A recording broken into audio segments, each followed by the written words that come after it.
Chapter 4094. There was no such thing as an impenetrable wall. Even though Ji Tianxing hadn't leaked any information, even Nangong Buhua and the leaders of the 8 factions had been kept in the dark. However, the ambushers and generals of the realm of true martial quickly sensed that something was amiss. The imperial tutor personally oversaw the realm of true martial and commanded more than 3,000 divine lords and over 100 godly kings to set up an inescapable net. He'd set up dozens of large formations in an area of 100,000 miles, one after another. As long as the Meng Shuai brought more than 2,000 soldiers and escorted Nangong Ao back to the realm of true martial. More than 5,000 divine lords, over 100 godly kings and 2 peak godly kings. It was easy to imagine that Kenshin wouldn't be able to return alive. However, one day before the Meng Shuai was to return to the realm of true martial, the imperial tutor suddenly couldn't contact him. One day later, not only did he lose contact with the Meng Shuai, but he also didn't return to the realm of true martial on time. He couldn't contact any of the 3 divine warships and 2,000 soldiers under his command. At that time, the imperial tutor realized that something was amiss. In order not to leak any information, he secretly sent a group of experts to the south to search. The result was indisputable. The group of experts split into 3 groups and searched the 3 routes that the Meng Shuai took back to the realm of true martial, but to no avail. From then on, the imperial tutor realized that something had happened to the Meng Shuai, and that the 2,000 soldiers were most likely dead. The 3,000 experts lying in ambush in the realm of true martial also had a bad feeling.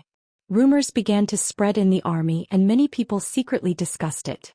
On the 14th of April, the imperial tutor was certain that the Meng Shuai had most likely been intercepted and killed on his way back. He no longer held out hope that the Meng Shuai could return safely. At the same time, the news spread throughout the realm of true martial, and tens of millions of people fought over it. As a result, the news of Meng Shuai being killed by a mysterious powerhouse spread like wildfire from the Zhenwu domain to the entire Boundless Heaven continent. In the past 2 months, the top forces of the entire Boundless Heaven continent had been paying attention to the battle between the Kenshin Rebel Alliance, the Imperial Tutor and the Meng Shuai. It wasn't just the 18 ancient clans and 36 top forces. Even over 100 domain lords, close to 1,000 God King experts, and billions of civilians were paying attention and discussing this matter. After all, this unprecedented battle was related to the ownership of the Boundless Heaven continent and also determined the fate and future of hundreds of billions of people. The hundreds of billions of people living in the abyss of suffering naturally leaned towards the Kenshin, hoping that the Kenshin could overthrow the dark reign of the Shura God Emperor and end their suffering. However, these common people had no strength, influence, or status. They also had no right to speak. They could not support Kenshin with their actions, so they could only silently pray for Kenshin. Only the 100 domain lords, 36 top forces, and 18 ancient clans were qualified to participate in this unprecedented battle. Now, before the battle between the Rebel Alliance, the Imperial Tutor and the Meng Shuai had officially begun, news of Meng Shuai's death had already spread. At first, everyone expressed disbelief when they heard this news. However, when everyone calmed down and thought about it carefully, who would dare to spread rumors and spread news of Meng Shuai's death at this critical juncture? That was a heinous crime that could kill even one's friends and family. Moreover, the news came from the Zhenwu domain, so it was highly credible. As a result, the entire Boundless Heaven continent was in an uproar. Many top forces, domain lords and God King experts as well as billions of civilians, discussed and vied with each other to spread this news. In just 2 short days, this news had spread to every corner of the Boundless Heaven continent. Almost everyone's first reaction was disbelief, followed by shock and surprise.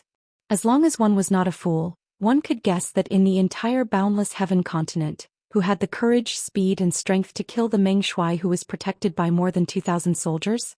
It could only be Kenshin. In fact, no one else in the entire realm of the gods could do it.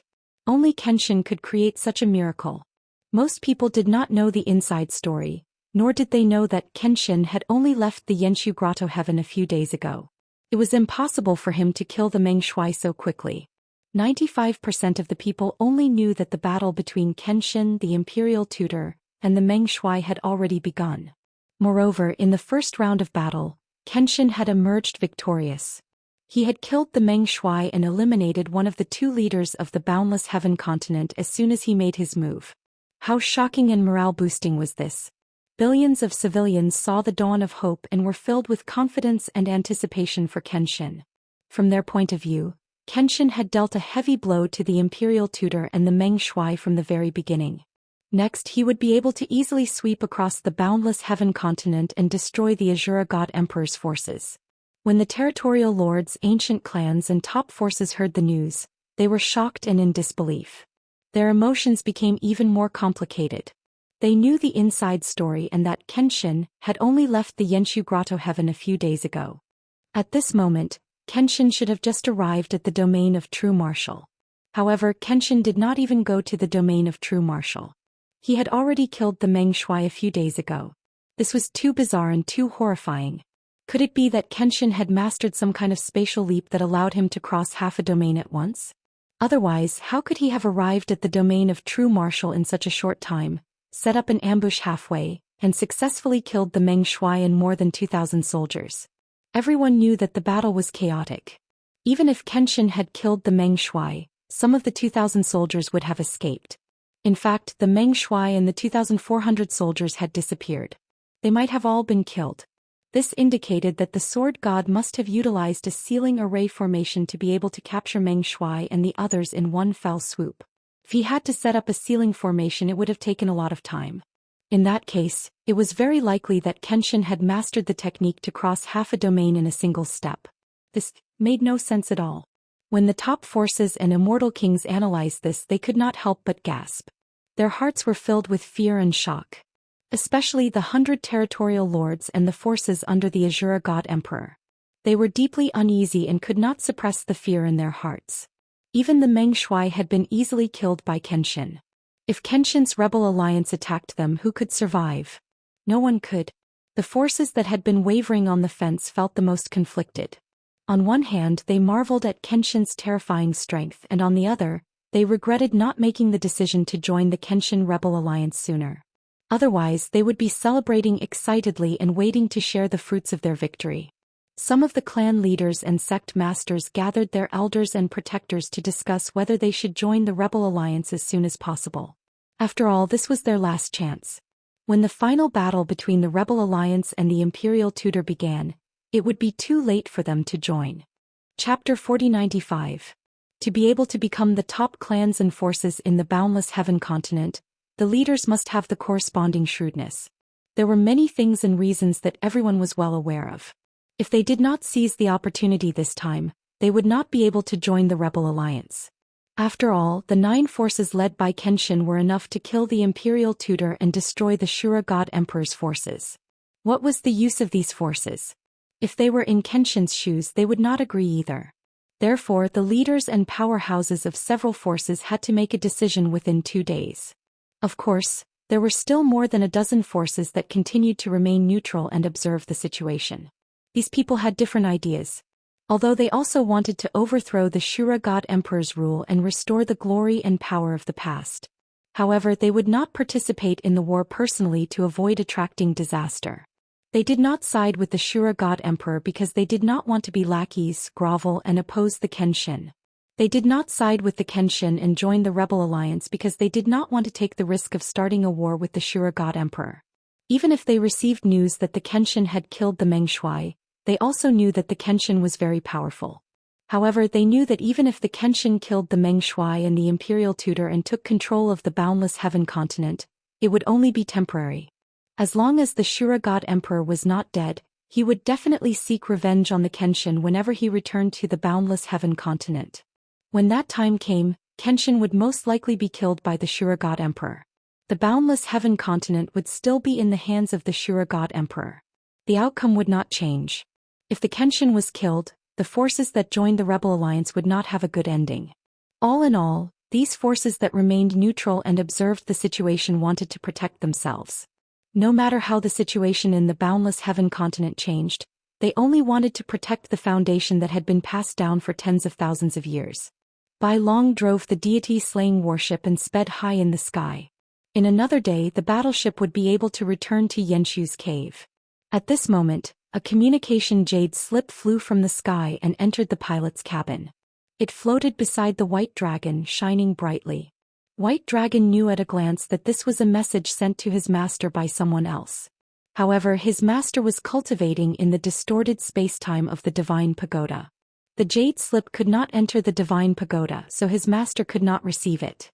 Of course, the White Dragon would not receive the Jade Slip without permission, nor would it check the information inside. However, he thought that there might be something important waiting for his master to deal with. He couldn't delay it. Therefore, he used his consciousness to send a message to Ji Tianxing, who was in the distorted space and time. Ji Tianxing was not in seclusion. He was just cultivating. When he heard the White Dragon's call, he woke up. Only 3 days had passed in the outside world, but he had already been cultivating in the distorted spacetime for 5 months. Now that his strength and spirit had fully recovered, he had reached his peak state. Shua. With a flash of white light, Ji Tianxing appeared in the cockpit of the battleship. White Dragon hurriedly got up and bowed. Ji Tianxing nodded slightly, indicating that he should focus on driving the battleship. He picked up the Jade Slip and knew at a glance that it was from Nangong Buhua. His consciousness entered the Jade Slip, and Nangong Buhua's voice immediately sounded in his mind. Young Master Dragon, now the entire boundless heaven continent is spreading that you killed Meng Shuai and more than 2,000 soldiers under his command. None of them were left alive. The news spread and the entire boundless heaven continent was talking about it. Everyone was shocked. The patriarchs and sect masters also knew about this. They couldn't believe it and came to ask me. They all guessed the truth of the matter and joined forces to ask me to send you a message to verify the truth. Just now, after the meeting in the Divine Light Palace, I sent them back for the time being. However, they will definitely come again tonight to ask for the result. Nangong Buhua knew the truth. After Ji Tianxing finished the battle, he sent him a message to explain the situation and the result of the battle. However, Nangong Buhua had kept it a secret and did not reveal it to anyone. Even though he was pestered by the patriarchs and sect masters, he did not announce the result on his own. Instead, he asked Ji Tianxing first. Ji Tianxing was quite satisfied with this. He picked up the communication Jade Slip and sent a message to Nangong Buhua. Since the entire boundless heaven continent has spread the news, there's no need to hide it. It's about time. You can tell them the truth. Tell them that I'm on the way back to Yenshu Grotto Heaven. Ask their disciples to speed up. After replying to this message, Ji Tianxing returned to the distorted space-time and continued to cultivate. On the other hand, Nangong Buhua was secretly relieved after receiving the message. After all, the reaction of the 7 patriarchs and Su Bailian was a little too strong. They joined forces to give him a lot of pressure. Fortunately, Ji Tianxing relented. Otherwise, there might be some awkwardness or unpleasantness. After all, the 8 experts felt that they were cheated and did not trust him. A day passed quickly. On the evening of the 2nd day, the god-slaying battleship arrived at Yenshu Grotto Heaven. After entering Yenshu Grotto Heaven, the battleship flew across the sky at lightning speed and went straight to the main peak of the Light Palace. When the battleship arrived at the square outside the Light Palace, Nangong Buhua, the 7 patriarchs, Su Bailian and the others had been waiting for a long time. Everyone had a smile on their faces. They were excited and warmly welcomed Ji Tianxing back. Ji Tianxing kept the battleship and landed on the square alone. He responded to everyone's greetings and salutes. After the greetings were over, Ji Tianxing did not go to rest. He walked into the Light Palace surrounded by the crowd. The leaders of the 9 forces gathered in the Light Palace. Ji Tianxing took the opportunity to discuss matters. He first announced the results of the operation and then talked about the next step of the plan. Although I've successfully intercepted and killed Meng Shuai, destroyed more than 2,000 soldiers under his command and rescued Nangong Ao. The traps and ambushes of the Zhenwu domain have been destroyed. However, this is only the beginning of the war. The enemy has lost their leader, Meng Shuai, the Imperial Tutor, Patrol Commander Qian, and many other Divine King experts. Especially Qian. He and Meng Shuai split up and captured the 8th Elder in the northwest. They then beheaded the 8th Elder in public. Not only do we have to save Nangong Ao, but we also have to avenge the 8th Elder. Moreover, Qian is also at the top of the death list. He is one of the targets that must be eliminated. Therefore, I will depart today to kill Qian. No one expected Ji Tianxing to announce the next step of the plan without discussing it with the others. However, if he could kill Meng Shuai, it would be easy for him to kill Qian. However, they still had to express their opinions and show their concern. Alliance Master, you have just returned from a mission. You should rest for 2 days before killing Qian. That's right. You are our leader. You shouldn't put yourself in danger so many times. Everyone is worried about your safety. Alliance Master, I am willing to lead the 4 elders of my clan to follow you into battle. I am also willing to follow you to kill Qian. Chapter 4096. Everyone present was a sly old fox. Of course, they knew how to seize the opportunity to take the credit. Qian was not strong. He was only in the 9th level of the Divine King realm. Many of the experts present were confident that they could kill him. However, Qian was of noble status. He was the commander of the patrol. Killing him would be a great achievement. In Ji Tianxing's death list, Qian was one of the top 5 important figures. The first was the imperial tutor and the second was the Meng Shuai. If they followed Ji Tianxing to kill Qian, they could help Ji Tianxing and protect his reputation. At the same time, they could get credit for killing Qian. Most importantly, Ji Tianxing had easily killed Qian. Perhaps they didn't even need to do anything to get the credit. Who would not want to take advantage of such an opportunity? Therefore, the patriarchs of the 7 clans and Su Bai Lian eagerly signed up to go with Ji Tianxing. Unfortunately, Ji Tianxing rejected all of them. I have Qian's whereabouts. You don't have to follow me. I can handle it. Don't forget that the mission I gave you is more important.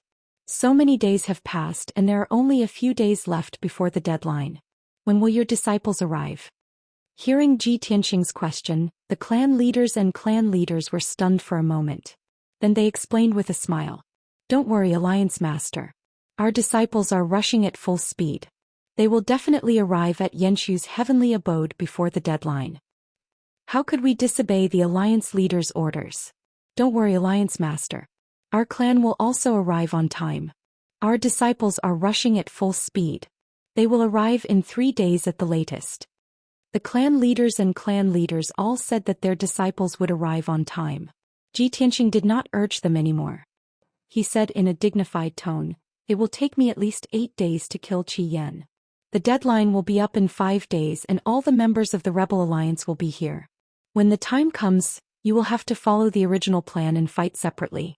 Eliminate the targets and forces on the death list. The performance and contribution of each force will determine the rewards after the war.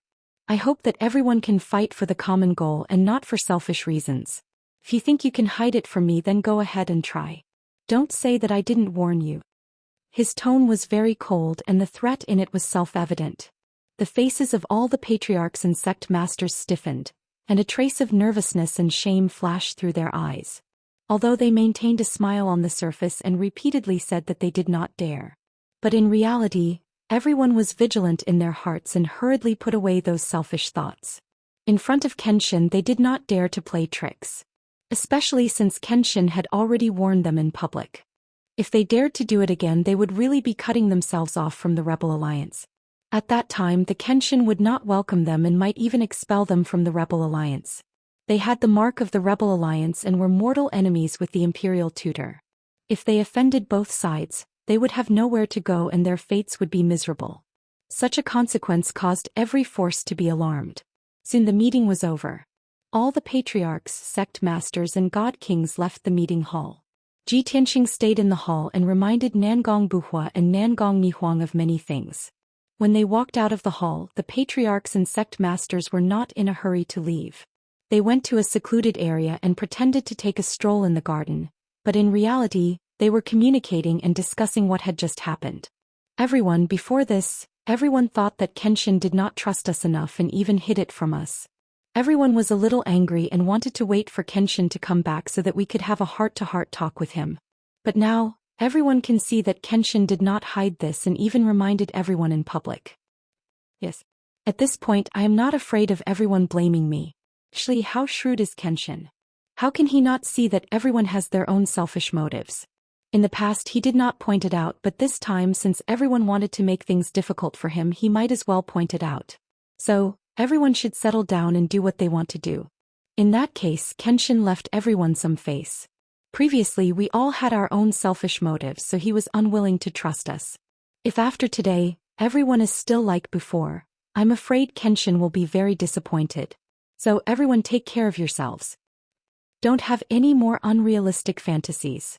We have already joined the Rebel Alliance. This is something that the entire Boundless Heaven continent knows. Only by doing things wholeheartedly can we obtain Kenshin's recognition, trust, and reward. Don't forget, when the alliance was established they talked about basic benefits.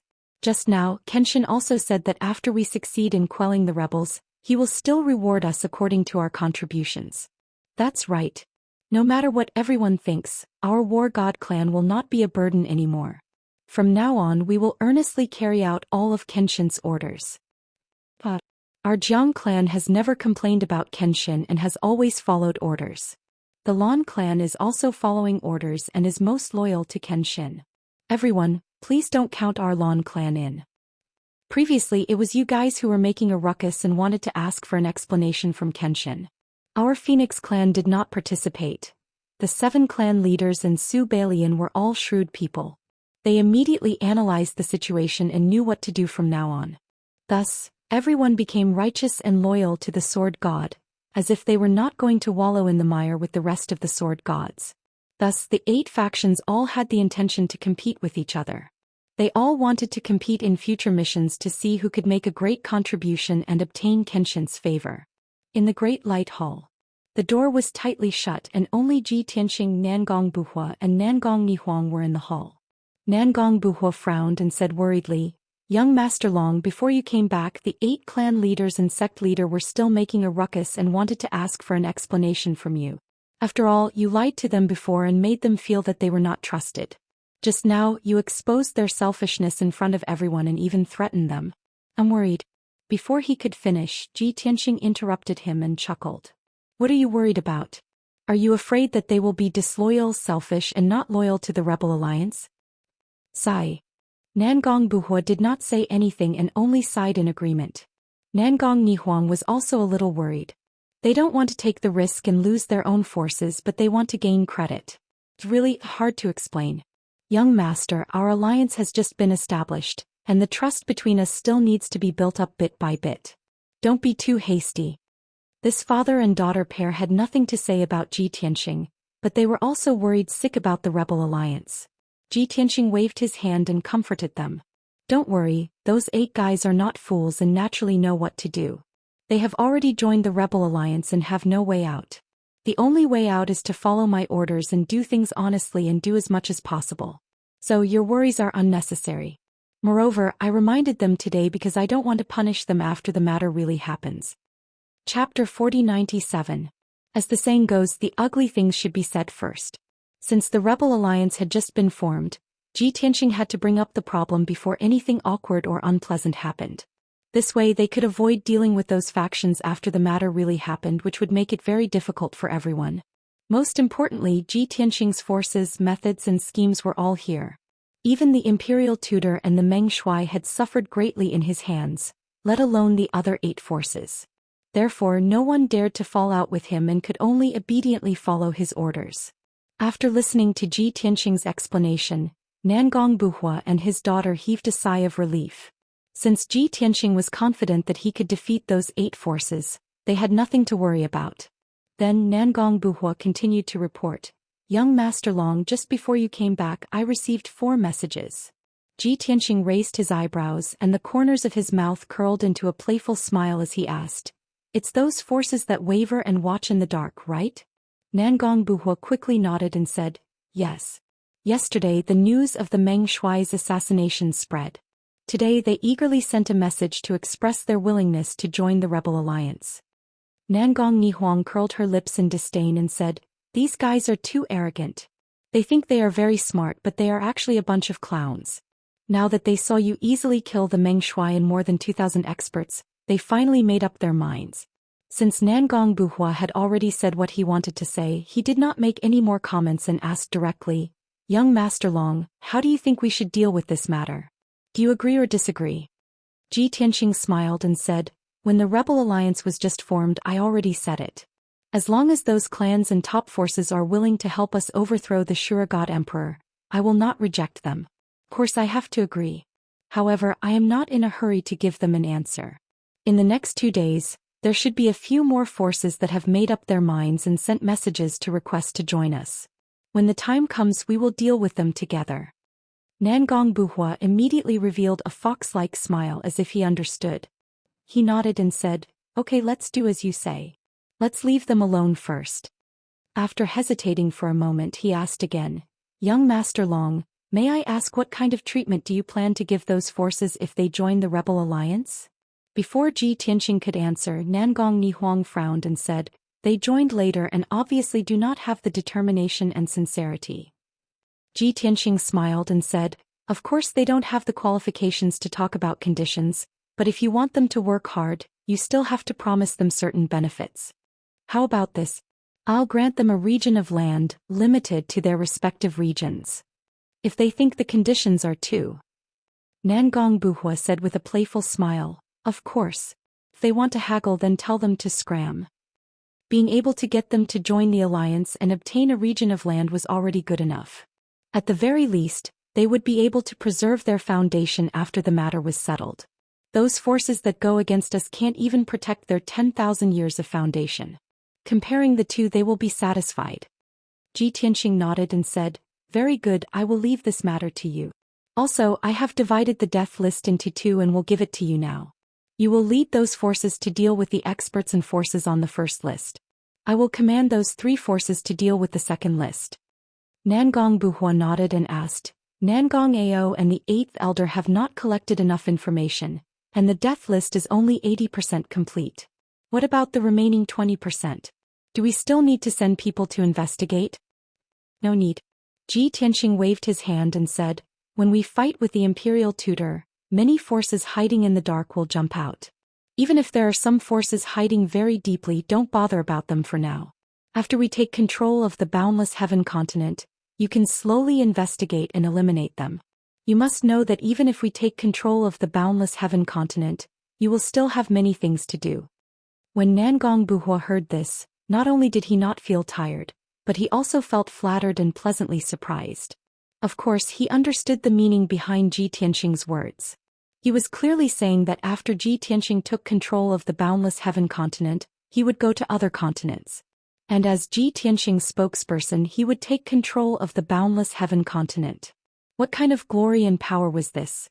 It also showed how much Ji Tianqing trusted and valued him. How could Nangong Buhua not be excited? Nangong Nihuang was also very smart. She understood Ji Tianqing's deep meaning, and her beautiful eyes couldn't help but light up. She looked at Ji Tianqing with eyes full of gratitude. Ji Tianqing did not say anything else. He opened the spatial door of the Divine Pagoda and pulled Nangong Ao out of the distorted spacetime. A few days had passed in the outside world and he had been recuperating in the distorted spacetime for half a year. Although his injuries were still serious, at least he was awake and could recuperate by himself. "I will leave Nangong Ao to you. Let him stay in Yenshu Grotto Heaven to recuperate. After this battle, I will reward him according to his merits." Ji Tianqing handed Nangong Ao to Nangong Buhua and was about to leave the Great Hall of Light. He had told them everything that needed to be told, and now he was going to the northwest to kill the patrol commander, Qian. Nangong Buhua and Nangong Nihuang chased after him, wanting to send him out of Yenshu Grotto Heaven. But Ji Tianqing refused. "There is no need to send me out. It is not a good thing to attract attention. Take care of Nangong Ao first and remember to control the situation." After he finished speaking, he waved at Nangong Buhua and his daughter and flew up into the sky. Nangong Buhua and Nangong Nihuang stood outside the palace gate, looking up at his figure. Nangong Ao, who was very weak, also wanted to walk over and send Ji Tianqing off with his eyes. But his injuries were too serious and he fell down before he could take 2 steps. Nangong Buhua hurriedly helped him up, asked about his injuries and sent someone to send him back to his residence. Next, Nangong Buhua and Nangong Nihuang went to do their own tasks. Although they were worried about Ji Tianqing's safety, but they were not vague about what they should do. They also understood that only by controlling the situation and guarding Yenshu Grotto Heaven could they avoid Ji Tianqing's worries. Not long after, the leaders of the 8 forces also heard the news of Ji Tianqing's departure. Although they were mentally prepared, Ji Tianqing's eagerness to leave still surprised them. At the same time, they were also a little disappointed. After Ji Tianqing left Yenshu Grotto Heaven, he only told Nangong Buhua and his daughter some things and did not even greet them. It was clear who was more important and who was more trusted by Ji Tianqing. But they were not jealous and they knew that it was useless. They secretly made up their minds to make contributions, and let Ji Tianqing see them in a new light. Chapter 4098. Whoosh. The Godslayer battleship streaked through the sky like an invisible black line, heading toward the northwest.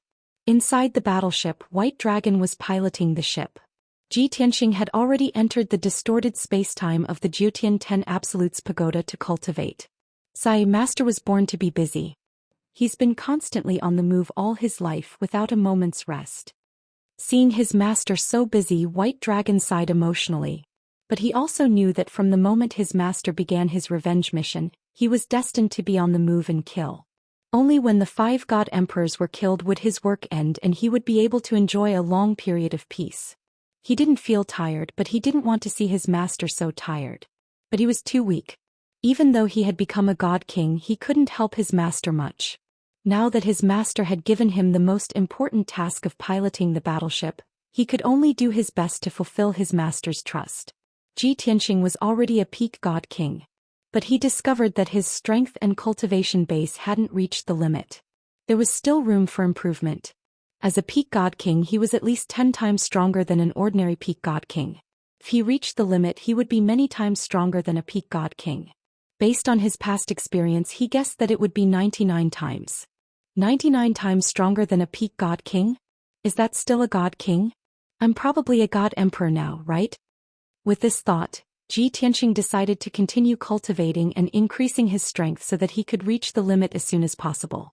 In the battle to kill the Meng Shuai, he had obtained more than 50 quintessence fragments, but he hadn't had the time to refine them. Now that he was on the move, he could refine them and absorb more divine Dao laws while increasing his strength.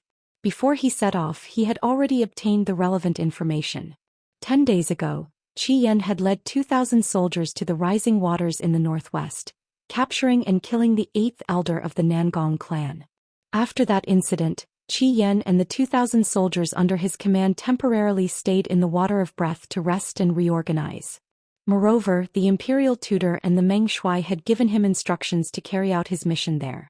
However, Ji Tianqing's destination this time was not the rising water realm. He still had to continue heading north. This was because he had let Nangong Buhua personally take charge of the Nangong clan's intelligence network. At the same time, the rebel alliance's Shimi Grotto Heaven had one of the best intelligence networks in the Boundless Heaven continent. Through Shimi Paradise's investigation, he learned that Qi Yan had left the Water of Breath with his subordinates 2 days ago. 2 days ago, the news of Meng Shuai's assassination had just spread. Even though the Shimi Grotto Heaven's intelligence network couldn't find out why Qi Yan had left, or where he had gone. However, after Ji Tianqing received the news, he could roughly guess Qi Yan's movements after careful analysis. Firstly, the imperial tutor and the Meng Shuai had set up a trap in the Zhenwu domain to ambush Ji Tianqing. However, Meng Shuai was killed and Nangong Ao was rescued. Their plan was ruined. The imperial tutor would not continue to stay in the Zhenwu domain. He would definitely leave with his 3,000 soldiers. Therefore, Qi Yan would definitely not go to the Zhenwu domain. Secondly, the Shura God Emperor's base was in the Dark Night domain in the north.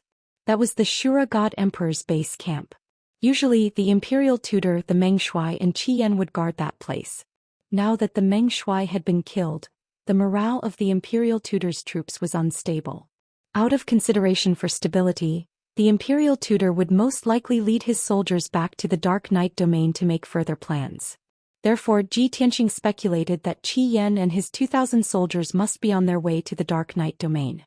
From the Water of Breath to the Dark Night domain, they would have to cross 8 domains. If Qi Yan were to travel alone, he might be able to arrive in 8 days. However, he would be traveling with 2,000 soldiers on a divine warship, so he wouldn't be traveling too fast. Even if he flew at full speed, it would still take 10 to 11 days. In Ji Tianqing's mind, he had already deduced the route from the Water of Breath to the Dark Night domain. He knew exactly which domains were on this route and which important locations it would pass through. Now that 2 days had passed, he could roughly estimate Qi Yan's location. However, it would take at least a day for the White Dragon to reach that location on the divine warship. By then, Qi Yan would be far away. Therefore, Ji Tianqing had to calculate the divine warship's route and where he would be able to intercept Qi Yan through complicated and meticulous calculations. To many godly kings, It was very difficult for them to guarantee the accuracy of this question given their knowledge. However, Ji Tianqing only needed 10 breaths of time to calculate the correct result. 2 days later, in the windswept empire's territory, the divine warship's route would cross with Qi Yan's. He could intercept and kill Qi Yan there. Of course, the premise was that Qi Yan was rushing back to the Dark Night domain as fast as he could. 2 days in the outside world was equivalent to 100 days in the distorted spacetime. Ji Tianqing had collected more than 50 quintessence fragments. Only 17 of them belonged to God Kings, while the rest belonged to intermediate God Kings. Refining these quintessence fragments should have been faster. However, the first to be refined was, of course, the Meng Shuai's quintessence fragment. After all, many of the imperial tutors and Meng Shuai's plans, actions, and secrets were hidden in the memories of the Meng Shuai's soul.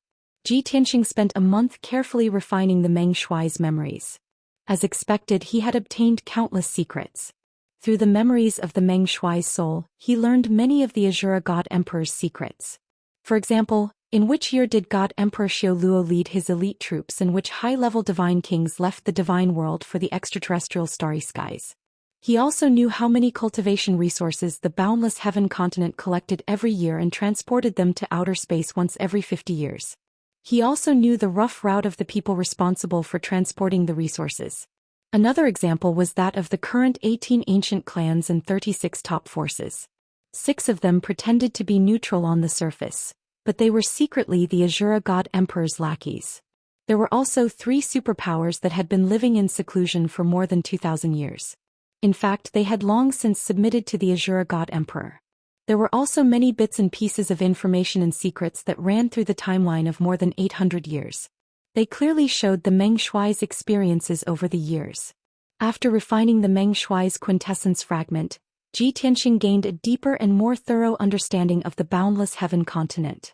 The number of experts the Azura God Emperor had left on the boundless heaven continent, the distribution of their forces, and the battle plans of the imperial tutor and the Meng Shuai were all in Ji Tianqing's hands.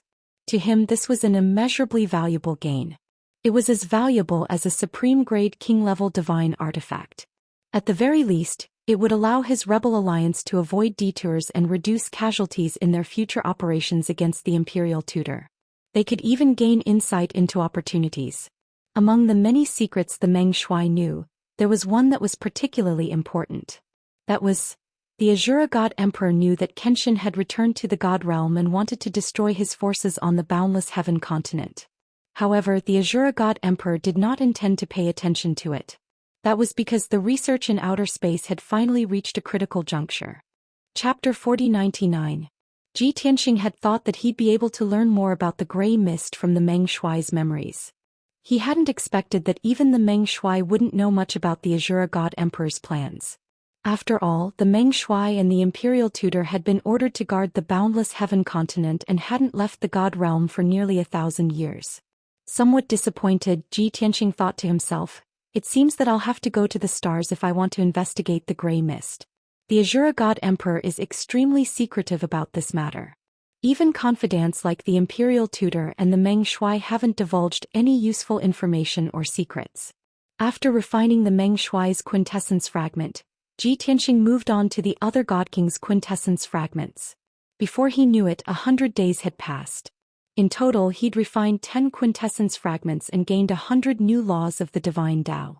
The Meng Shuai was the main reason he'd gained so many laws of the divine Tao. After all, the Meng Shuai was a bona fide peak God King who'd mastered nearly 900 laws of the divine Tao. After this round of cultivation, Ji Tianqing's mastery of the divine Tao had reached 1,300 laws of the divine Tao. He still didn't know how many laws of the divine Tao a God Emperor could master. However, he knew that within the God King realm, he was already unprecedented and would not be surpassed in the future. That evening, the White Dragon steered the Godslayer warship toward the predetermined location. Ji Tianqing had no choice but to call it a day after cultivating for 100 days in the distorted spacetime. He'd have to wait until he killed Qi Yan to refine the remaining 40 or so quintessence fragments. The setting sun was as red as blood. Outside Heaven's Bridge Pass, cold winds rustled. A dark green forest stretched in the distance, while withered yellow weeds swayed in the wind nearby. The Godslayer warship flew straight toward Heaven's Bridge Pass. According to Ji Tianxing's calculations, Qi Yan and his subordinates would pass by when he arrived at Heaven's Bridge Pass. After all, this was where Qi Yan had to pass on his way back to the Dark Night Domain. Heaven's Bridge Pass was a cliff between two mountain peaks that was more than 2,000 feet deep. Below the cliff was a 1,000-foot-wide river with endless water. The cliffs on both sides were straight and precipitous. The mountain peaks were more than 2,000 feet in height. Looking down at this cliff from high up in the sky, it looked as if it had been hacked by the heavens with a giant axe. That was why it had the name Heaven Chiming Pass. Below the cliff was filled with water vapor and clouds. The bridge pass was Heaven's Bridge Pass was always shrouded in a hazy mist. After the god-slaying battleship arrived at the Heaven Harmony Pass, it stopped at a height of 40,000 feet and hid within the clouds. Ji Tianxing and White Dragon stood in the cockpit, looking around vigilantly. At the same time, to find traces, to find cheeses. Searched after searching, to search as to find, twos. After a while, Bai Long couldn't wait any longer. He asked, Master, according to your calculations, Qi Yan will definitely pass by here if he wants to return to the Dark Night Domain. Even if your calculations are off, it shouldn't be more than 15 minutes, right? With the king level's flying speed, 15 minutes would cover a distance of a few 100,000 miles. Ji Tianxing nodded and said, Don't be anxious. Wait patiently. Bai Long nodded and said, Master, since there's a 15 minutes difference, wouldn't we be waiting for nothing if Qi Yan has already passed by? Ji Tianxing waved his hand and explained, It's impossible for such a situation to occur. I calculated based on his fastest speed, so he will only be later and not earlier. Bai Long thought it made sense. His master calculated based on Qi Yan's fastest speed. That was the ideal situation. But in reality, Qi Yan might not be able to maintain his fastest speed with 2,000 soldiers. Therefore, as long as Qi Yan and his men passed by Heaven's Bridge Pass, they wouldn't miss it. Master and Bai Long stood in the cockpit and waited patiently. Time passed quietly. The setting sun slowly set in the sky and the sky gradually darkened. 15 minutes passed quickly. There was still no movement south of Heaven's Bridge Pass. Bai Long was a little anxious. He secretly frowned and thought, even if there is a mistake in Master's estimation, 15 minutes have already passed. He was worried that they would miss, but he couldn't remind Ji Tianxing. Moreover, as his disciple, he should have more confidence in his master. Just like that, the god-slaying battleship concealed its tracks and aura. The master and disciple continued to wait. The master and disciple's expressions and reactions were different. Ji Tianxing's expression was calm and his eyes were clear. He looked calm and composed as if he had a card up his sleeve. Bai Long, on the other hand, frowned and looked around. He was clearly worried and anxious. However, seeing his master's confidence and calmness, he calmed down a lot. Soon, another 15 minutes had passed. The setting sun had already set. The sky was getting darker and darker. Night gradually fell. Several times, White Dragon couldn't help but ask Ji Tianxing if they should search the south. Maybe Qi Yan and his men were on their way here. They could find them if they searched south. But that would make him look too impatient. Therefore, he could only put away his worries and anxiety and wait with his master. Finally, night fell. Heaven and earth returned to darkness. An hour had passed since Ji Tianxing's prediction, but Qi Yan still hadn't appeared. With the speed of the god-slaying battleship, Qi Yan and his men had already flown 5 million miles in an hour. No matter how one looked at it, the facts proved that Ji Tianxing's prediction was wrong. Bai Long was a little regretful. After hesitating for a while, he said, Master, maybe Qi Yan is too cunning. He didn't pass by here. Why don't we rush to the Dark Night Domain to kill him? Everyone knew that Qi Yan was going to return to his lair. It would be a sure thing to kill him in the Dark Night Domain. However, doing so would waste more time and there would be more dangers and uncertainties. Ji Tianxing raised his hand to stop Bai Long. He said calmly, Don't worry. Wait a little longer. He should be here soon. In fact, Bai Long was certain that Qi Yan wouldn't be here. Seeing his master so persistent, he couldn't say anything. He could only wait patiently. Who knew that a miracle would happen after 100 breaths?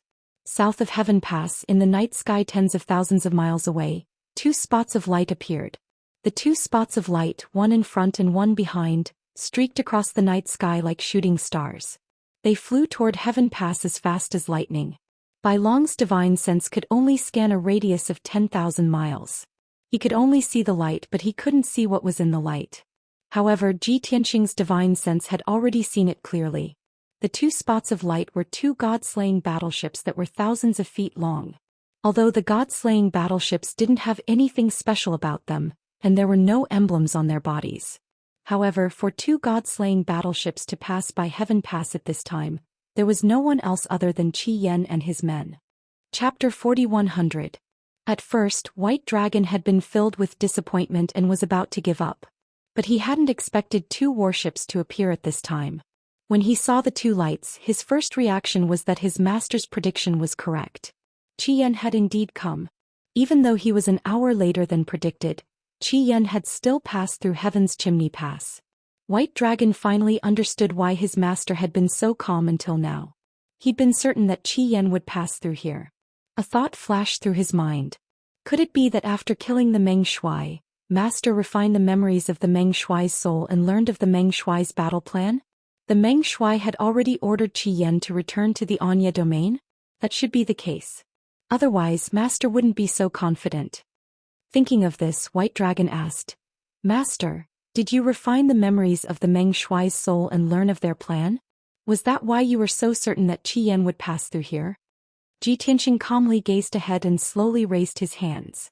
As the two lights drew closer and closer, he quickly gathered his divine power and prepared to use his ultimate skill to intercept the two warships. His answer to White Dragon's question was simple. No. Since he hadn't foreseen this, there was only one answer. He had indeed predicted that Qi Yan would pass through Heaven's Chimney Pass. White Dragon understood this as well. It was a matter of probability. After news of the Meng Shuai's death spread, Qi Yan had only two choices. The first was to return to the Anya domain as quickly as possible and meet up with the Imperial Tutor. The second was to head elsewhere as quickly as possible to carry out new orders or missions. In short, Qi Yan couldn't stay in the waters of respiration and wait for Ji Tianxing to kill him. There was only a 50% chance that Qi Yan would pass through Heaven's Chimney Pass.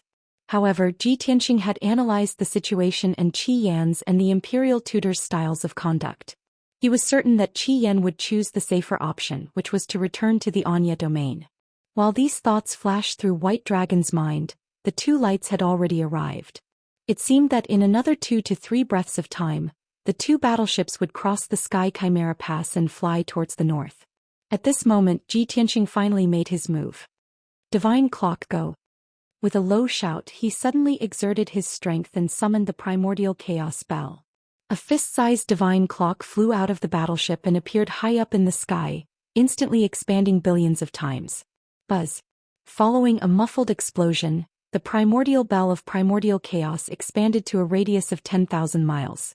It descended from the sky and covered the surroundings of Heaven Chiming Pass.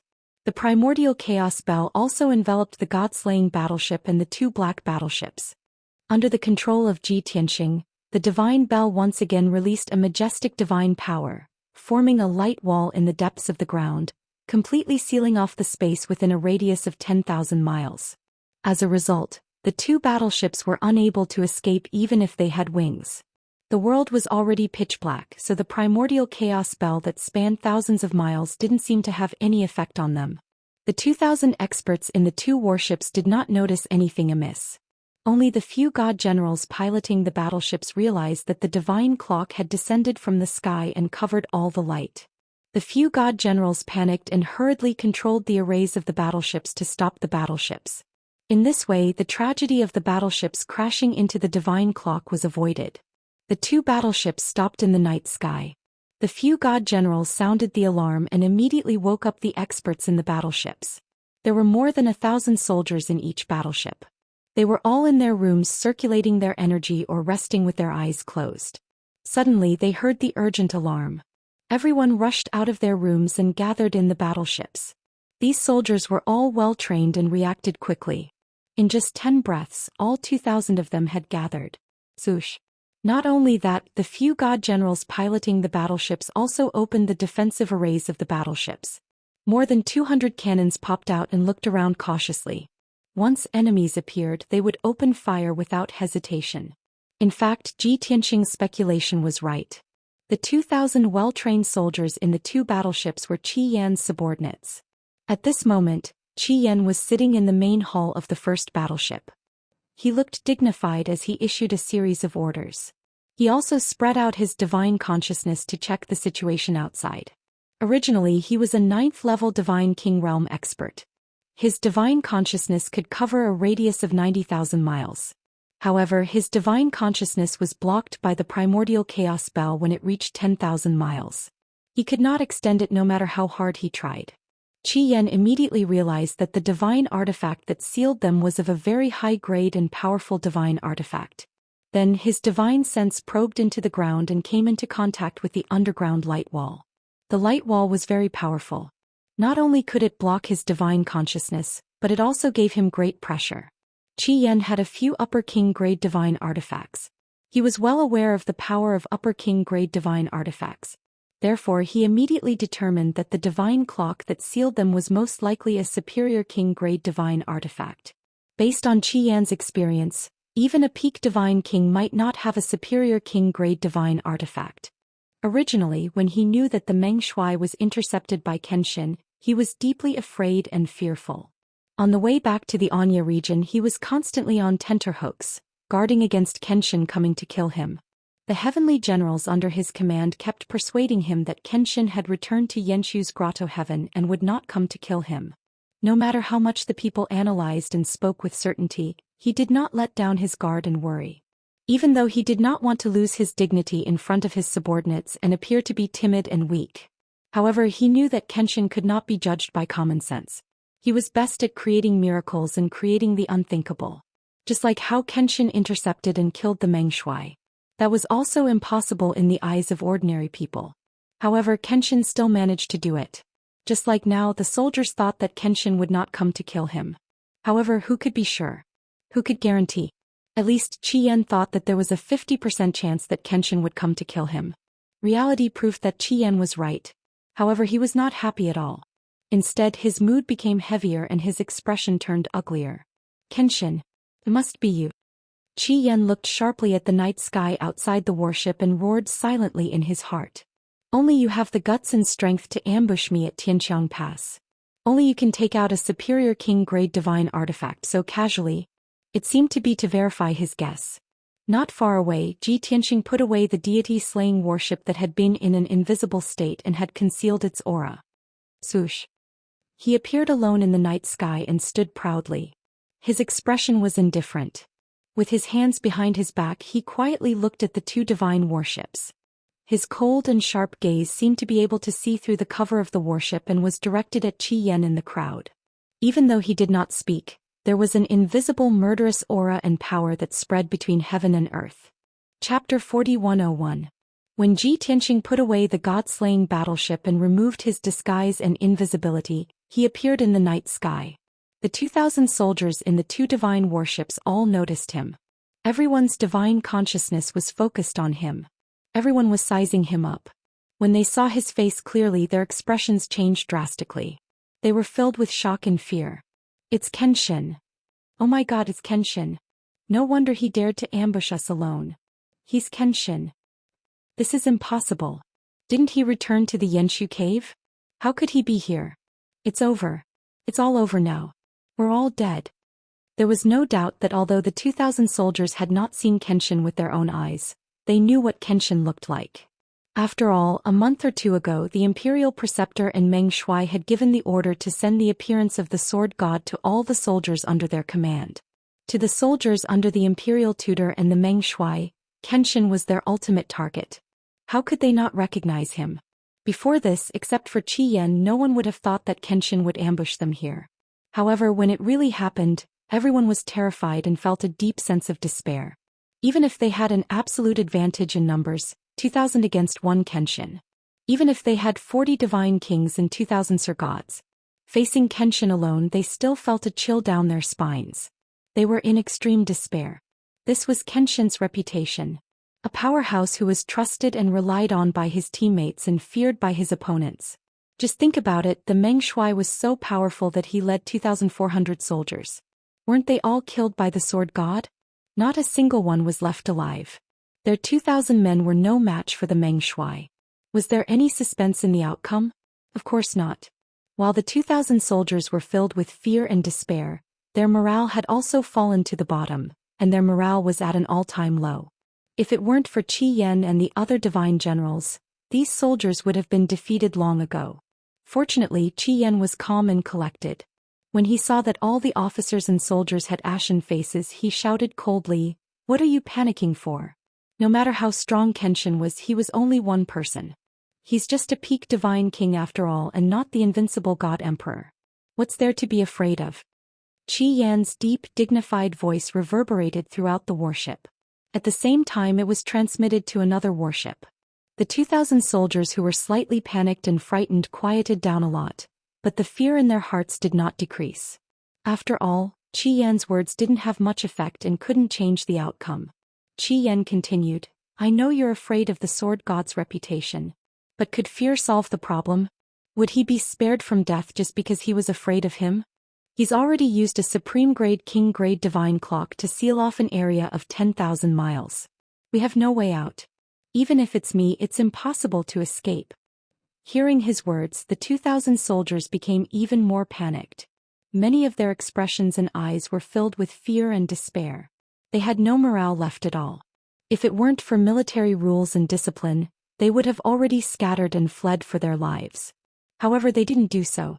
First, they were restricted by military rules. Second, they knew they couldn't escape. Even their commander, Qi Yan, admitted that they couldn't escape. How could they survive? The only thing they could do now was to stick together and listen to their commander's orders. Only then would they have a slim chance of survival. Seeing the soldiers gradually calm down, Qi Yan felt slightly comforted.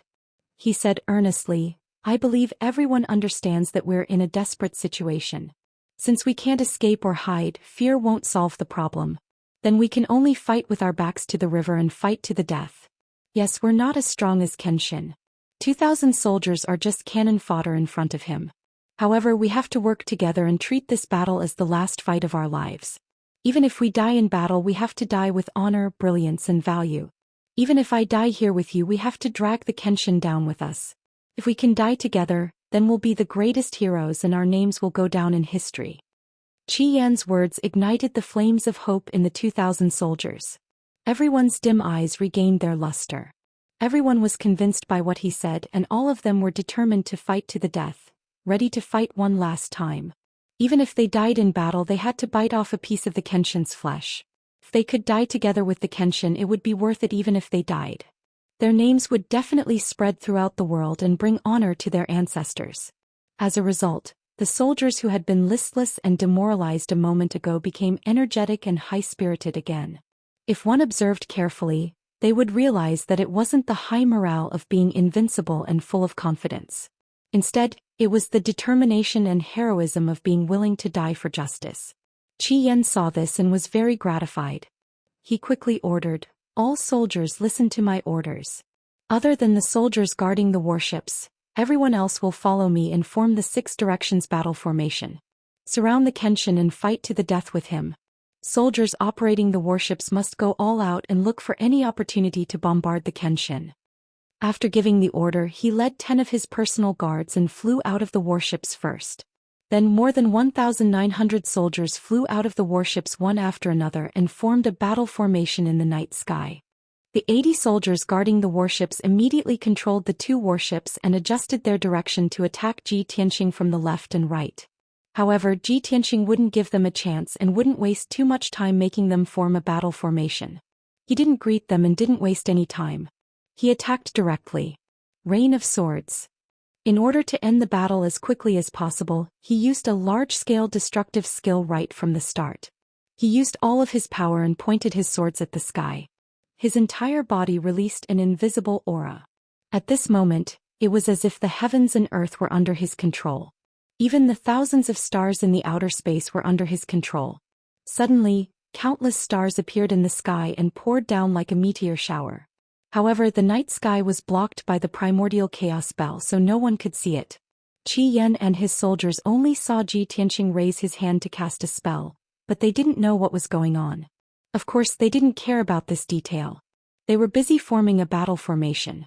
After 2 breaths, as many as 90,000 starry swords fell from the sky and approached Heaven's Pass. At this moment, Ji Tianxing immediately put away the primordial chaos bell to prevent it from blocking the 10,000 starry swords. The divine bell that had been suppressing everyone disappeared. Tens of thousands of miles of heaven and earth were illuminated by the starry swords. The 2,000 soldiers couldn't get used to the sudden brightness. They couldn't open their eyes because of the brightness. Everyone was stunned for a moment and subconsciously looked up at the sky. When they saw the densely packed starry swords, everyone widened their eyes in horror and roared in horror. Chapter 4102. It was a pity. The 2,000 soldiers had yet to get into formation. When they saw the starry swords clearly, the rain of swords was only 100 miles away from them. Even though Ji Tianxing had removed the primordial chaos bell and released the seal on the 2,000 soldiers, it was too late for them to escape. At this critical moment, only Qi Yan 40 god kings, and some god lords instinctively released their divine power and formed a defensive shield. Then 90,000 starry swords covered an area of 10,000 miles and drowned Heaven Chong Pass in the 2,000 soldiers. Bang bang bang. Boom boom boom boom. Sword light splashed everywhere and a deafening explosion resounded through the sky. The lofty and dangerous Heaven Chong Pass was instantly reduced to ruins by the 10,000 starry swords. Whether it was the mountain, the deep valleys, or the flowing rivers, they were all flattened by the starry swords. Dust was flying everywhere and billions of starry swords were flying everywhere. Countless soldiers were screaming and wailing as they were on the verge of death. At this moment, everyone finally realized how powerful Kenshin was. Every starry sword that was 10,000 feet long had the power to destroy heaven and earth. It was enough to kill a lower god king instantly. 9 starry swords came down like dense raindrops and their power was indescribably terrifying. Under the attack of the starry swords, the defensive shield that the soldiers had formed with all their might was as fragile as paper. The muffled and explosive sounds were the sound of the shields being broken.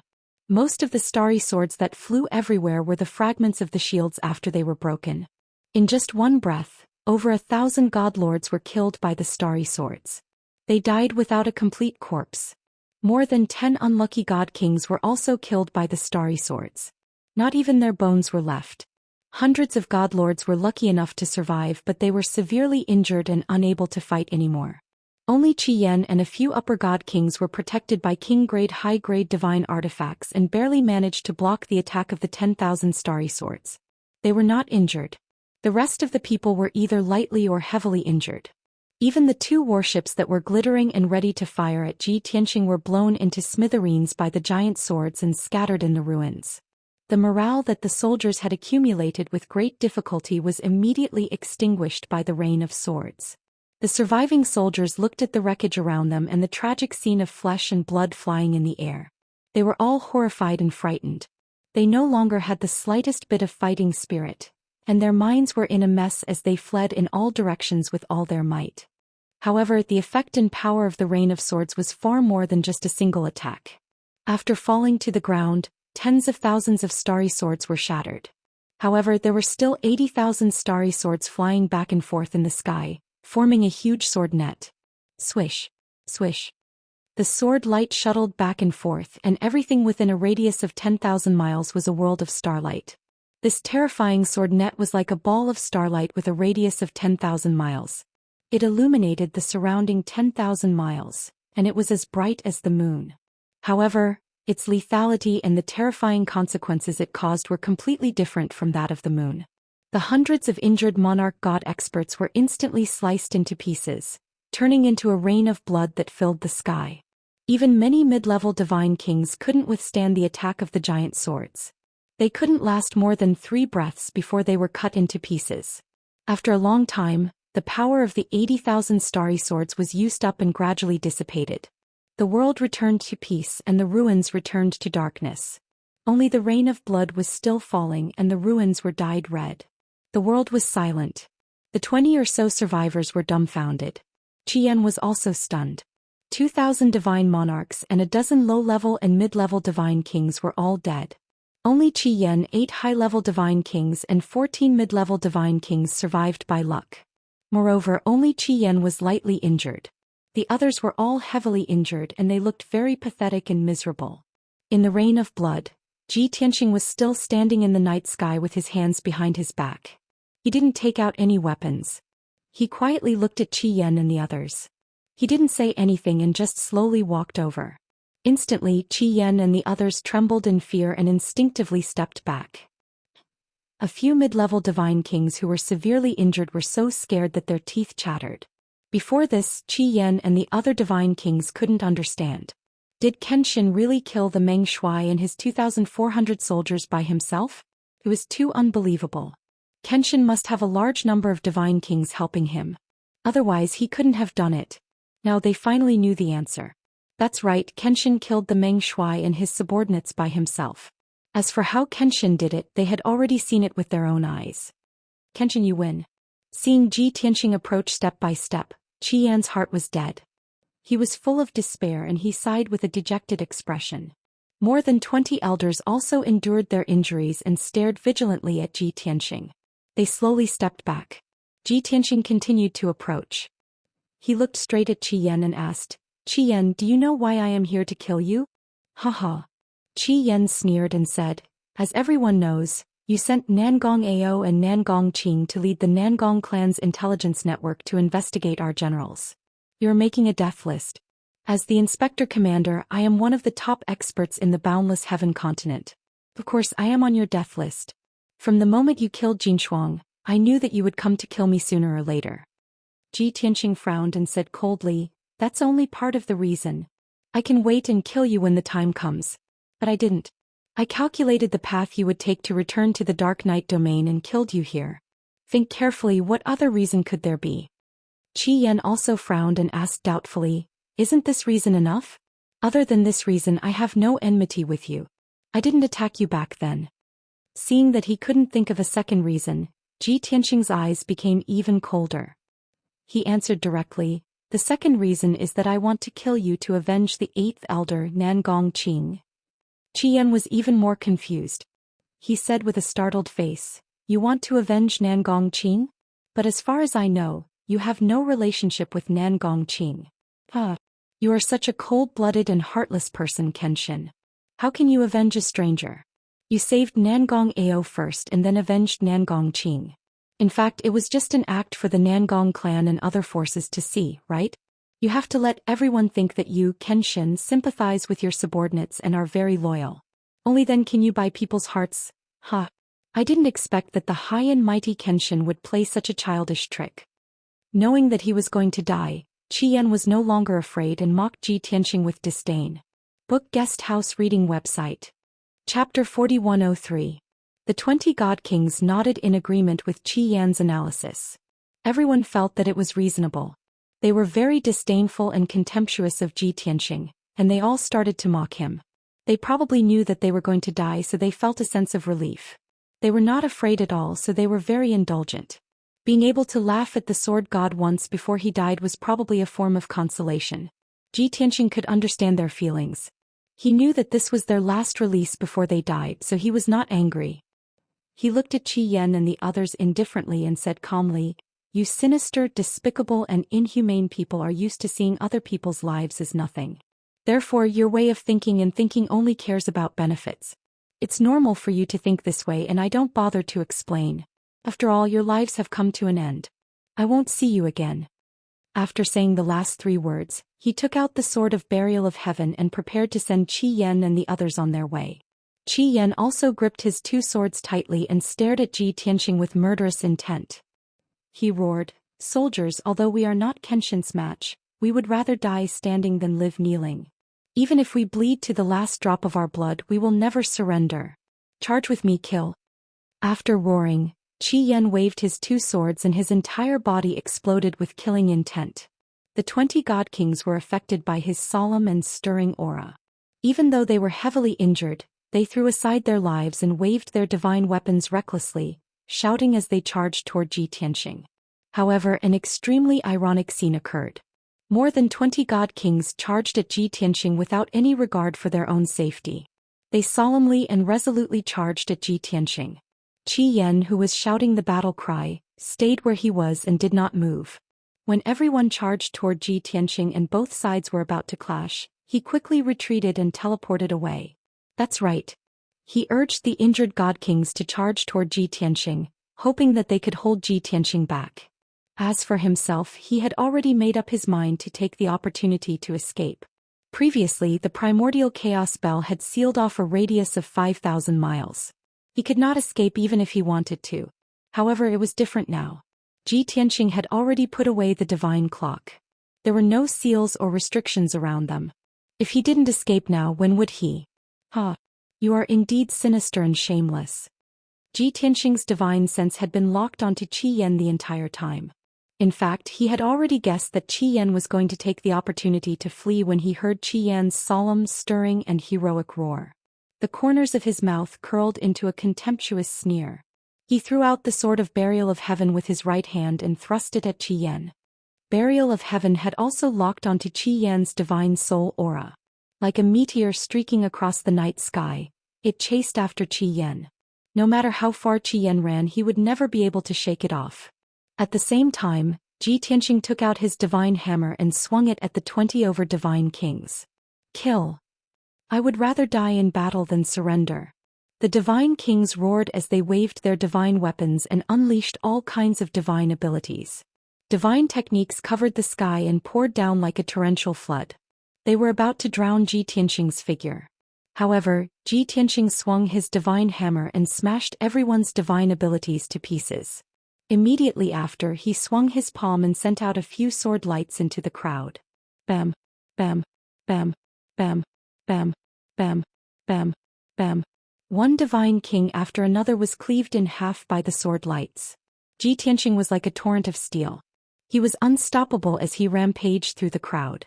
Wherever he swept past, the god kings would be smashed to pieces and their flesh and blood would splatter everywhere.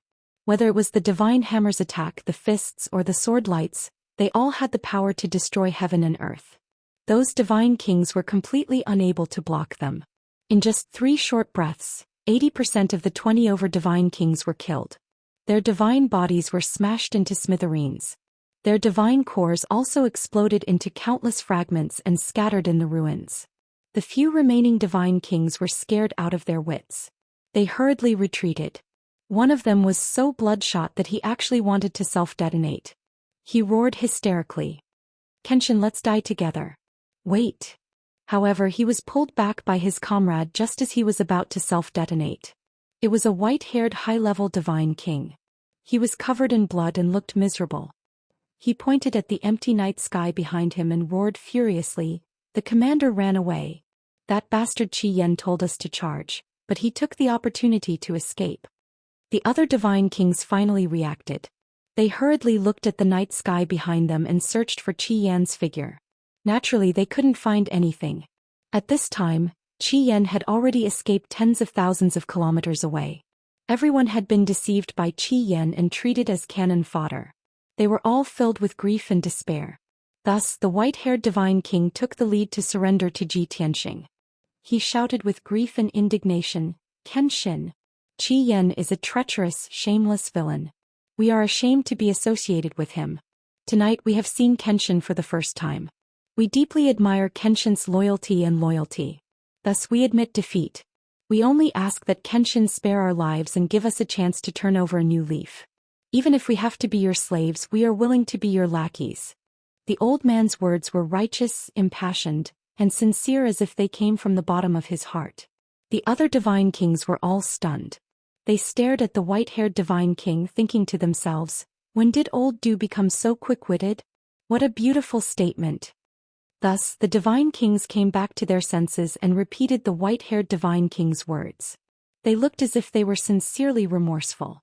Tianxia couldn't be bothered to look at them. He said expressionlessly, surrendering is useless. I don't need captives. With that, he waved his hand and sent out sword light and fist shadows. He swung his divine hammer at everyone. Kenshin, you bastard. Kenshin, you are so vicious. The divine kings were filled with fear. They roared angrily and ran for their lives. But it was all for naught. After a series of muffled bangs, the divine kings were all killed. Shards of their god heads were scattered all over the place. Tianxia didn't waste time picking up the spoils. His figure flickered and disappeared. The next moment he teleported thousands of miles away. He tore through the night sky as fast as lightning and chased after Qian. At this moment, the Sword of Burial of Heaven was chasing after Qi Yan. It had already flown 200,000 miles. Qi Yan saw that Ji Tianqing wasn't chasing after him. Only a divine sword was chasing after him. He was both shocked and furious. Damn it! Even Kenshin's sword is so heaven-defying? It can even take the initiative to chase after me? He wasn't convinced. He wanted to stop and fight to destroy the Sword of Burial of Heaven. But he had also heard of the legend of the Sword of Burial of Heaven. He knew that it was a divine sword with spirituality and consciousness. Most importantly, Kenshin could catch up to him at any time. Thus, he dismissed this thought and continued to teleport and flee. But unfortunately, no matter how fast he was, he couldn't be compared to Ji Tianqing. Ji Tianqing looked very relaxed. It was as if he was taking a stroll in the night sky. But with every step he took, he could teleport thousands of miles away. He took 40 consecutive steps and teleported 400,000 miles. His expression didn't change. Finally, when he was 450,000 miles away, he caught up with Qi Yan. Book Guest House Reading Website. Chapter 4104. The Sword of Burial of Heaven was Ji Tianqing's natal divine weapon, so they were connected. As long as the Sword of Burial of Heaven followed Qi Yan, Ji Tianqing would be able to find him no matter how far he ran. After Ji Tianqing caught up to Qi Yan, he immediately swung his sword and sent out a few sword lights. He also raised his divine hammer and smashed it at Qi Yan. Qi Yan was already injured and he was exhausted from running. His divine power was weak. Seeing the dazzling sword lights and the mountain-sized hammer coming at him, he was terrified. He could only stop running and block with all his might. He knew how powerful the sword lights and hammer shadows were, so he didn't dare to hold back. He had to use all his divine weapons and defensive items to unleash all his potential. Swoosh, swoosh, swoosh. He held his sword with both hands and swung it. The sword lights formed a wall. Another 4 divine artifacts circled around him, circling and dancing, forming a thick divine light shield. He was burning with 5 colored flames. He used all his divine power and his robe fluttered. In the next moment, several sword lights that could split heaven and earth struck Qi Yan hard. Kaboom! With an earth-shattering sound, the light shield formed by Qi Yan's 2 swords was shattered. Immediately afterward, there was a series of muffled bang-bang-bang sounds. The defensive light shield formed by the divine weapons around Qi Yan was also shattered by the sword lights. At this point, Qi Yan's double defense had been destroyed, and Ji Tianqing's sword lights had also collapsed. But the mountain-sized hammer shadow came at him. Qi Yan couldn't block it anymore. He could only burn his divine power and divine blood, turning them into bloody flames and using the last of his strength to protect himself.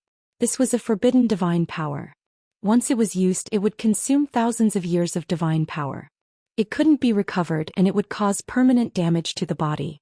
Qi Yan wouldn't use this move unless he had no other choice. At this moment he had turned into a giant bloody fireball. The surging blood-red flames enveloped him so tightly that his figure could barely be seen. Unfortunately, even this couldn't save his life. Boom! The mountain-sized shadow of the divine hammer smashed down and engulfed his figure. The blood-red fireball was smashed into smithereens on the spot, and countless blood-red fragments burst out. Qi Yan's body was also destroyed, turning into fragments that flew everywhere. Even though his divine body had been destroyed, his godhead had survived by a fluke. He had only suffered heavy injuries and was currently fleeing for his life. Even if he knew that he would not be able to escape from Ji Tianqing's pursuit and that he would die without a doubt. However, it was impossible for him to sit and wait for death, and he would never give up the slightest hope of survival. Shwa! With a flash of white light, Ji Tianqing teleported in the night sky. He crossed 20,000 miles in 2 steps and caught up with Qi Yan's godhead. Once again he swung his sword and slashed out 4 sword rays, which shrouded Qi Yan's godhead and prevented him from escaping. This time Qi Yan would not be able to escape. Boom! Amidst a muffled sound, Qi Yan's godhead was shattered by the sword light, turning into a dozen pieces that drifted down into the night sky. A 9th stage realm divine king expert, Boundless Heaven Continent's patrol commander, had fallen just like that. When the divine light scattered, heaven and earth returned to darkness. Ji Tianqing also picked up Qi Yan's godhead fragments and flew away.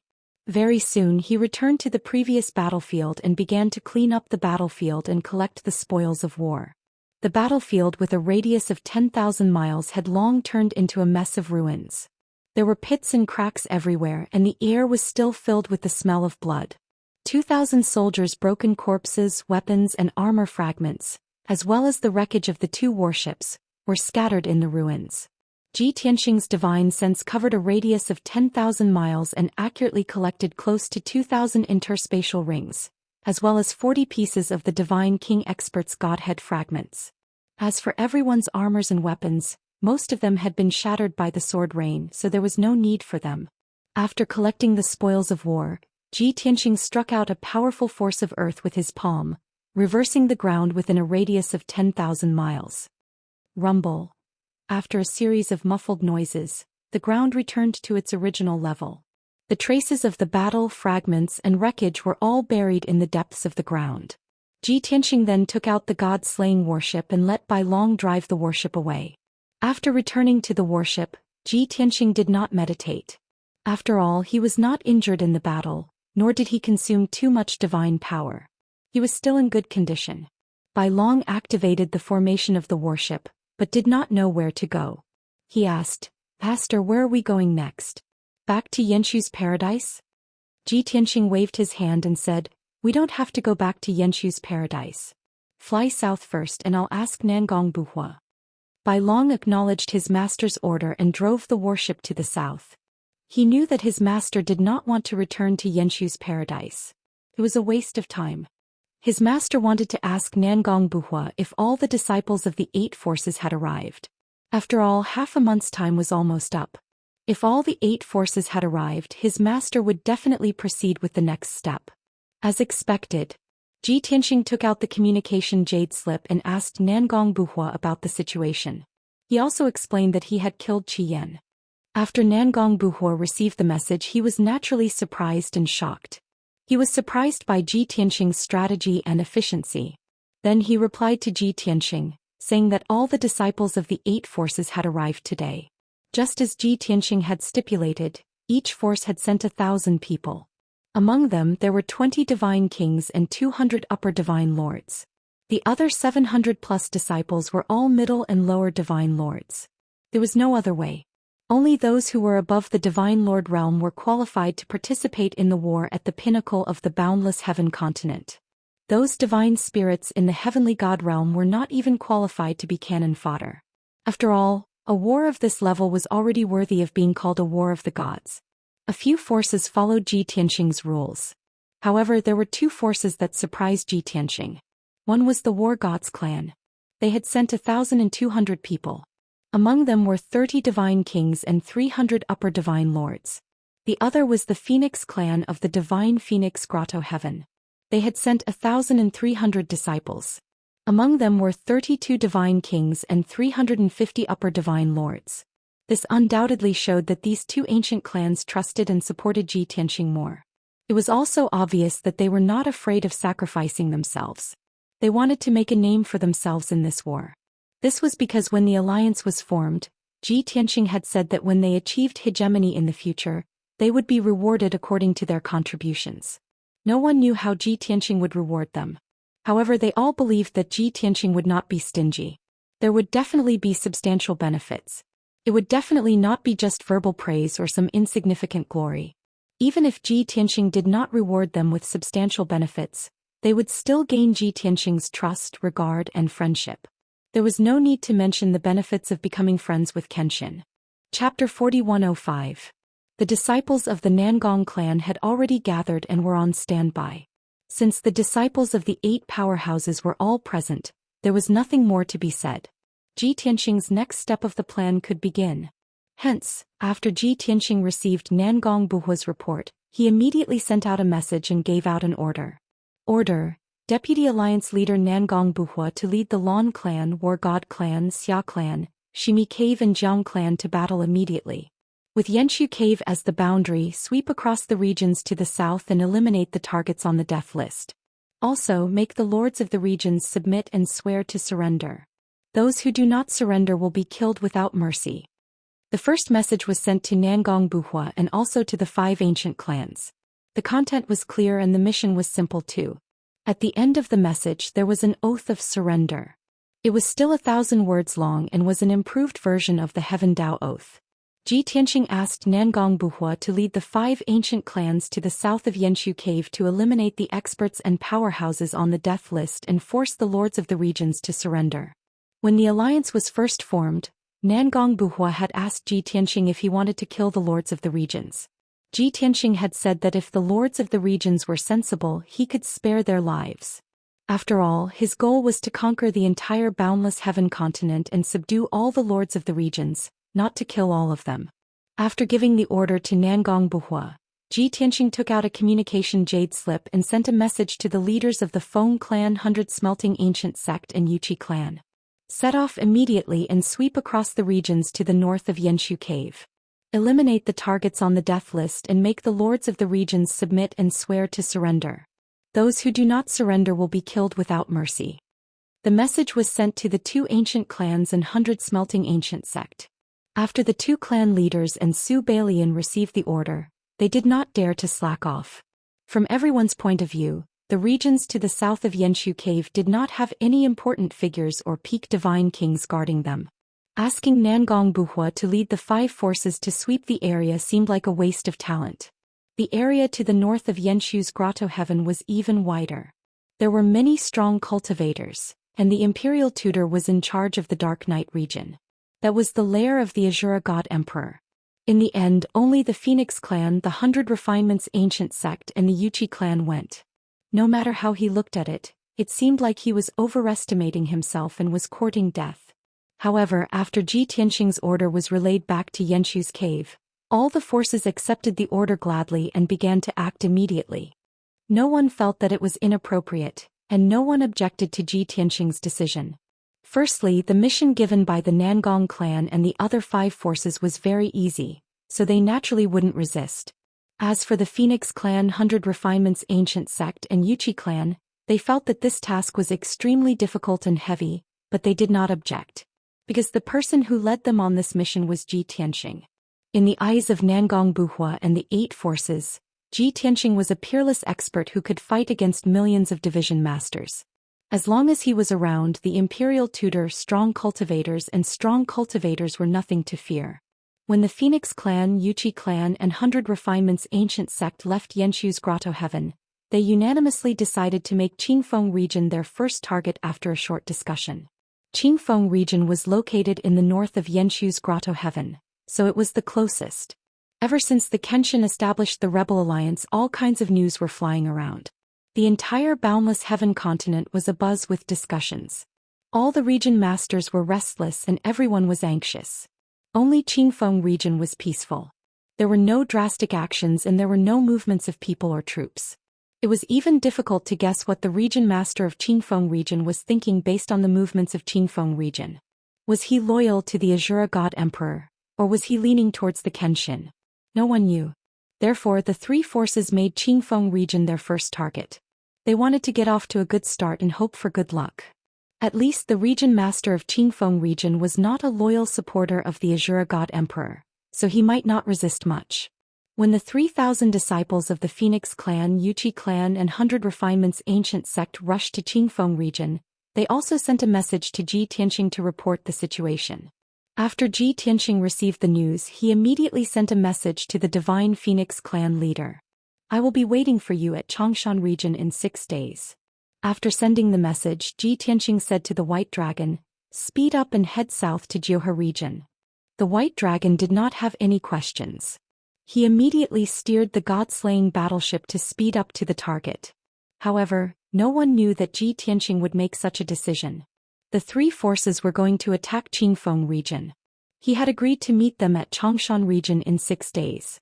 However, he asked the White Dragon to steer the god-slaying battleship to Jiohe region. What did this mean? It meant that he had already guessed the result.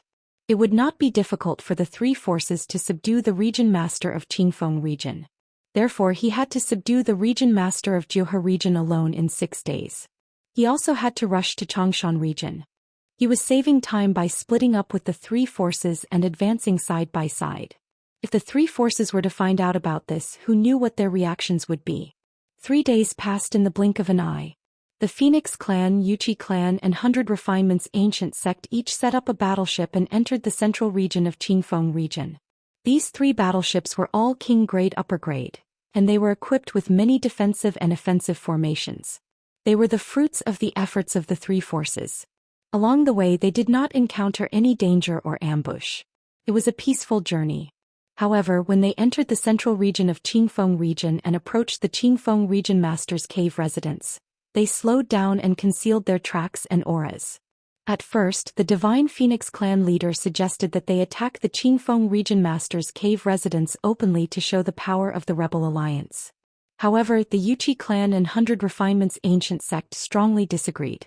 They thought that it was too risky. If they were ambushed and attacked by the Qingfeng region master in advance, they would suffer great losses. It would be too embarrassing. This was their first operation. They would rather not be dazzling than make a fool of themselves. Therefore, the 3 battleships chose to hide their auras and keep a low profile. Finally, in the afternoon, the 3 battleships arrived outside the Qingfeng region master's cave residence. They observed for a while and confirmed that the defense of the cave residence was not strong, so they decided to launch a surprise attack. After a round of fighting, more than 30 guards were killed and more than 60 were injured.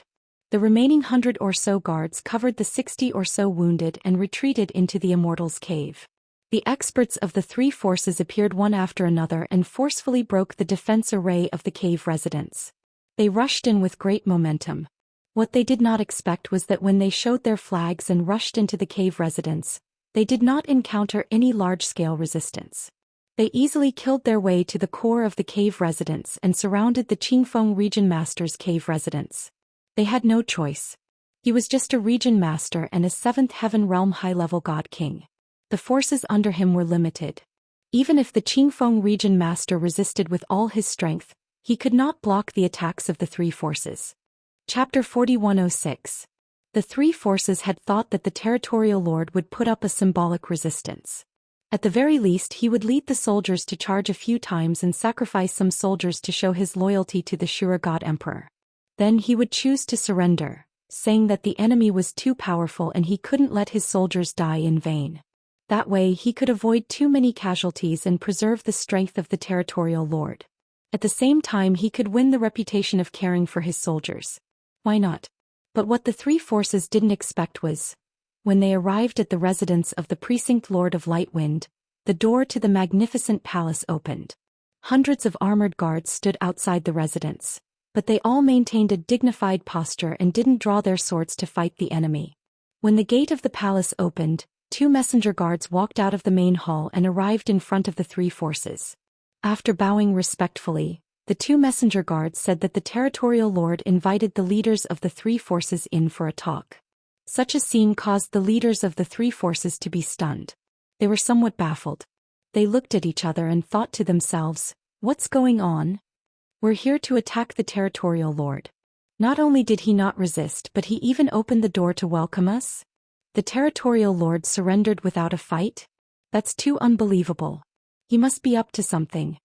The 3 leaders felt that something was wrong and suspected that the territorial lord was up to something. Therefore, the 3 of them hesitated to enter the main hall. It wasn't until the 2 messenger guards urged them that the 3 of them said that they wanted to enter with the elders.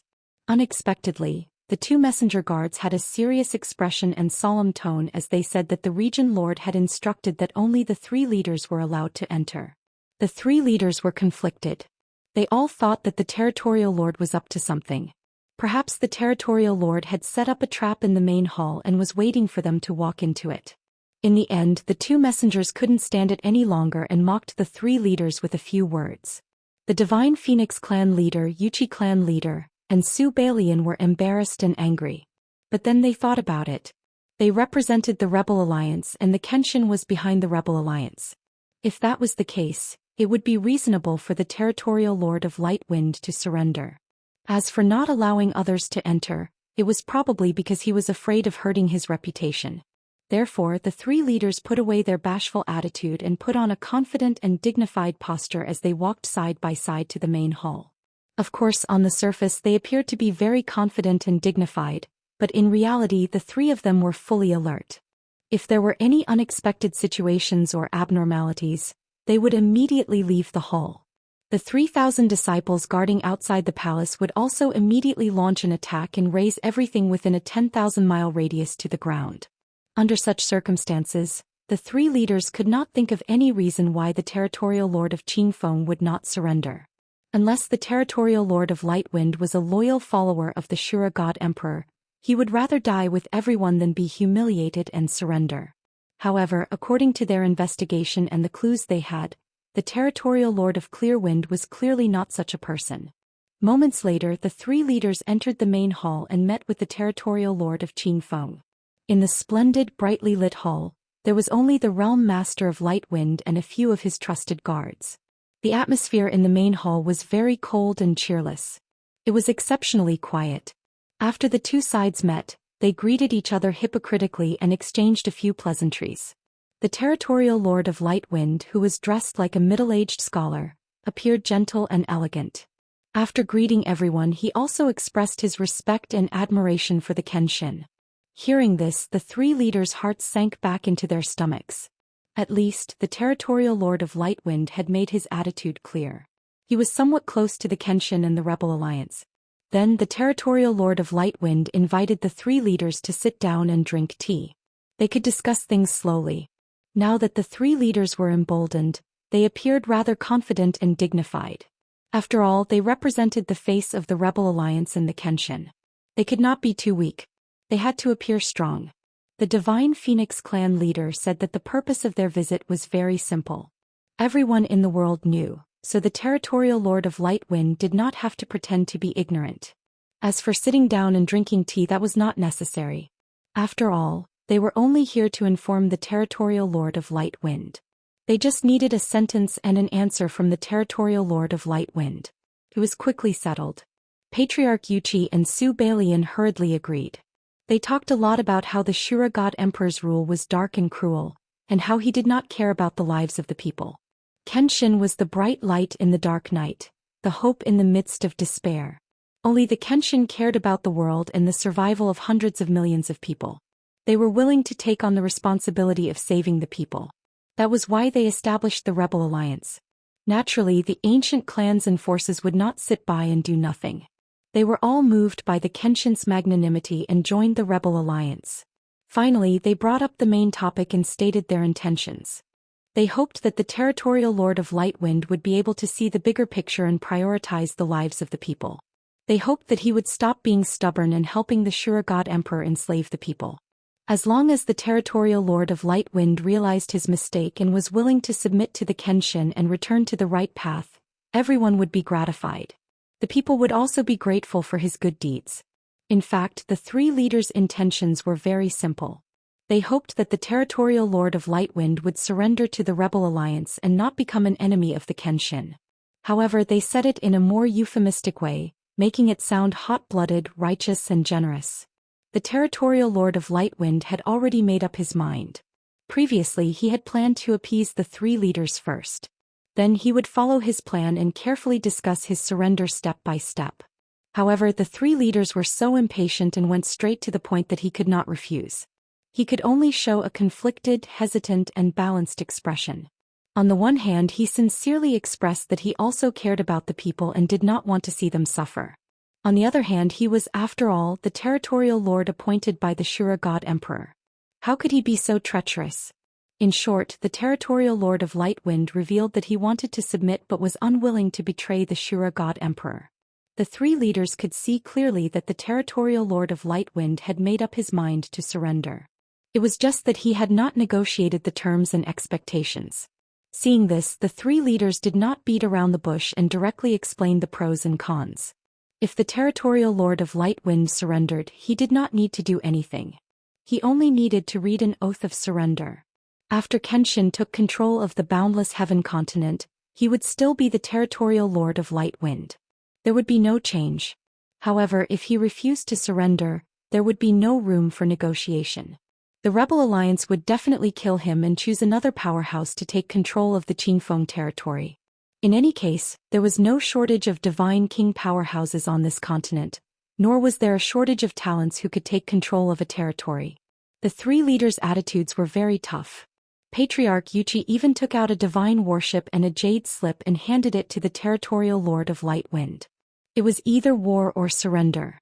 The territorial lord of Light Wind, who had been pondering, weighing and hesitating, was very tactful. He took the jade slip and began to read the Oath of Surrender. Chapter 4107. The territorial lord's tactfulness left the three leaders a little dumbfounded. They looked at each other and pondered for a moment before understanding the territorial lord's intentions. It was obvious that the realm lord of Lightwind had known that he would be targeted by the anti-rebels alliance. As the first territorial lord to be attacked by the rebel alliance, he would suffer a terrible fate if he resisted. In order to make an example out of him, the anti-rebellious alliance would most likely behead him in public to deter the domain masters of other domains. Unfortunately, his forces were weak and did not have the qualifications to fight against the rebel alliance. The imperial tutor could not even protect himself and could not send powerhouses and soldiers to reinforce him. If that was the case, he had to surrender to the Kenshin if he did not want to die. However, surrendering without a backbone would not only bring him no benefits, but he would also be ridiculed by the common people. Therefore, the territorial lord put on a welcoming posture and wanted to sit down and negotiate with the Kenshin. Unexpectedly, the Kenshin did not come. Only 3 forces came. Moreover, these 3 leaders represented the Kenshin and the Rebel Alliance, and their attitudes were unusually tough. The territorial lord's plan failed and he could not fall out with the Rebel Alliance, so he could only admit defeat. Even if the scene of him admitting defeat was not very honorable and would damage his reputation in the future, he could not care less. There were not many people in the hall anyway, so not many people knew about this. However, after he began to read the Oath of Surrender, he could no longer maintain his calm and poise. The nearly 1,000-word Oath of Surrender was basically swearing to the heavens, making all kinds of vows and restricting and binding oneself. The general idea was to admit defeat to the Rebel Alliance and submit to the Kenshin. He would never betray them and follow the will of the Kenshin as his highest command. If he had any disloyalty, betrayed the Kenshin, or deliberately harmed the interests of the Rebel Alliance, he would be punished by the heavens. The more the territorial lord read, the more frightened he became. He felt more despair and regret. If he had known that he would have to make such a harsh pledge of surrender, he would have taken the risk and argued for all the benefits and conditions from the Rebel Alliance. Now he was already halfway through his pledge of surrender. He was truly in a difficult position. If he gave up on reciting the Oath of Surrender now, he would have violated the first rule of the oath and would be punished by the heavens. Even if he was lucky enough to escape the wrath of the heavens, the leaders of the 3 forces would never agree to it. If they really fell out, he would be the one to suffer in the end. At the thought of this, the little bit of unwillingness in the territorial lord's heart disappeared. He obediently finished the Oath of Surrender, and his entire body lit up with divine light. A wisp of Daoist rhyme actually appeared on top of his head. In the depths of the firmament directly above the palace, there was even a sky full of lightning, and there were bursts of thunderous booms. Clearly, the heavenly Tao had already sensed his oath. Such a phenomenon proved that the vow to the heavenly Tao was valid. From now on, the territorial lord of Qingfeng was officially under Kenshin's command. He could not disobey him in the slightest. Otherwise, the heavenly Tao would punish him before the Kenshin and the Rebel Alliance did anything. So far, many experts had been forced by Ji Tianxing to make the vow to the heavenly Tao, but none of them had been punished by the heavens. However, Ji Tianxing did not think that the vow to the heavenly Tao was invalid. Those experts who had made the vow to the heavenly Tao would not dare to test the validity of the vow with their own lives. Similarly, when the territorial lord of Qingfeng saw the divine light around him, the Daoist rhyme above his head, and heard the thunderous booms deep in the firmament, he was also very afraid. He could clearly sense the vast and terrifying heavenly might. He no longer dared to have the slightest bit of hope. After the phenomenon of heaven and earth ended, he returned the jade slip to the Divine Phoenix Clan leader. The Divine Phoenix Clan leader put away the jade slip and saluted him. He said, "As the saying goes, a wise man submits to circumstances. Territorial Lord of Qingfeng, you will definitely be grateful for the wise choice you made today. Since the matter has been settled, Territorial Lord of Qingfeng, please go ahead. We will take our leave now." The 3 leaders did not forget that Ji Tianxing had given them a deadline of 6 days to meet in the Changshan territory.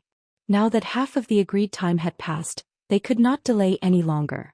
They had to get to the Changshan territory as soon as possible. The territorial lord of Qingfeng frowned in confusion. He asked, "Everyone, does Kenshin not have any instructions for me?" He thought that since he had already joined the rebel alliance, Kenshin should at least give him some instructions or assign him some tasks, right? Unexpectedly, the three leaders shook their heads at the same time. The Yuchi clan leader explained, "Territorial lord of Qingfeng, you only need to maintain order in the Qingfeng territory and not let the people suffer from the chaos of war. If there are any tasks that you need to complete, the alliance leader will give you another order." The territorial lord of Qingfeng nodded in understanding and sighed in relief. In fact, he had mixed feelings. He hoped that Kenshin would give him some instructions, which at least meant that Kenshin was paying attention to him and had expectations of him. But he was also afraid that Kenshin would order him to gather elite soldiers and join the battle. In that case, he would have to risk his life fighting against the Shura God Emperor's soldiers. It would be very dangerous. Fortunately, Kenshin did not give him any instructions. He was told to wait for orders, which was the best outcome. Seeing that the three leaders were about to turn and leave, he hurried to catch up with them. He said worriedly, "The three of you, I hope you can keep what happened today a secret. Don't spread it." He did not say the second half of the sentence, but everyone understood what he meant. If word got out, it would damage his image and reputation. The three patriarchs and the sect leader turned around to look at him, revealing a playful smile. Su Balian chuckled. "Territorial lord of Qingfeng will keep it a secret and we will not spread it. But we came here in such a grandiose manner, and with so many people watching, this news can't be concealed. It will still spread." The territorial lord of Qingfeng waved his hand and said, "It doesn't matter. It doesn't matter if the people know the result as long as they don't know the details." "Of course not," Su Balian answered immediately. The Divine Phoenix clan leader said confidently, "Of course we won't spread the news. You just need to take care of your trusted guards." The guards who stayed in the hall and witnessed the whole process were the territorial lord of Qingfeng's confidants. They would keep their mouths shut. Therefore, the territorial lord of Qingfeng's face and reputation would not be damaged too much. The gate of the palace opened. The territorial lord of Qingfeng personally saw the two clan leaders and Su Balian out. Soon, more than 3,000 soldiers from the three forces left the territorial lord's mansion. They drove 3 divine ships and rushed to the Changshan territory. It would take at least 2.5 days to travel from the Qingfeng territory to the center of the Changshan territory. By the time they found the territorial lord's cave residence, the 3-day deadline would be up. Therefore, the 3 divine battleships were operating at full power. They traveled as fast as they could, not daring to delay at all. Chapter 4108. Just as the 3 forces were leaving the Clear Wind Domain Chief's manor, White Dragon's god-slaying warship had just entered the 9 Union region. There was no choice. When Ji Tianxing intercepted Qi Yan in the north, he was very far away from here. If it were the forces of the Rebel Alliance, they would need at least 7 to 8 days to rush back. For the god-slaying warship to reach the 9 Union region in 3 days, its speed was already unparalleled. At the same time, the news of the patrol commander Qi Yan and his 2,000 soldiers being intercepted by Kenshin also spread throughout the Boundless Heaven continent. After the news spread, it caused a huge sensation in the Boundless Heaven continent. Various forces, countless experts and hundreds of millions of citizens were all discussing it enthusiastically. Everyone was shocked and in awe of Kenshin's speed and valiant means. At the same time, the citizens were more favorable and more confident in the Rebel Alliance. Everyone was looking forward to when Kenshin could get rid of the Imperial Tutor and restore peace to the Boundless Heaven continent. Of course, with the previous incident of Kenshin intercepting Meng Shuai, everyone no longer doubted the authenticity of the news when they heard that Qi Yan was intercepted. The shock that this news brought to everyone also lessened by a lot. In everyone's opinion, Qi Yan was just a 9th-degree realm divine king.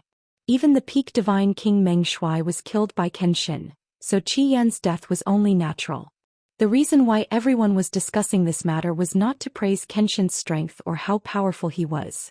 Instead, everyone felt that Kenshin's whereabouts were erratic, appearing and disappearing unpredictably. It was simply impossible to guard against him.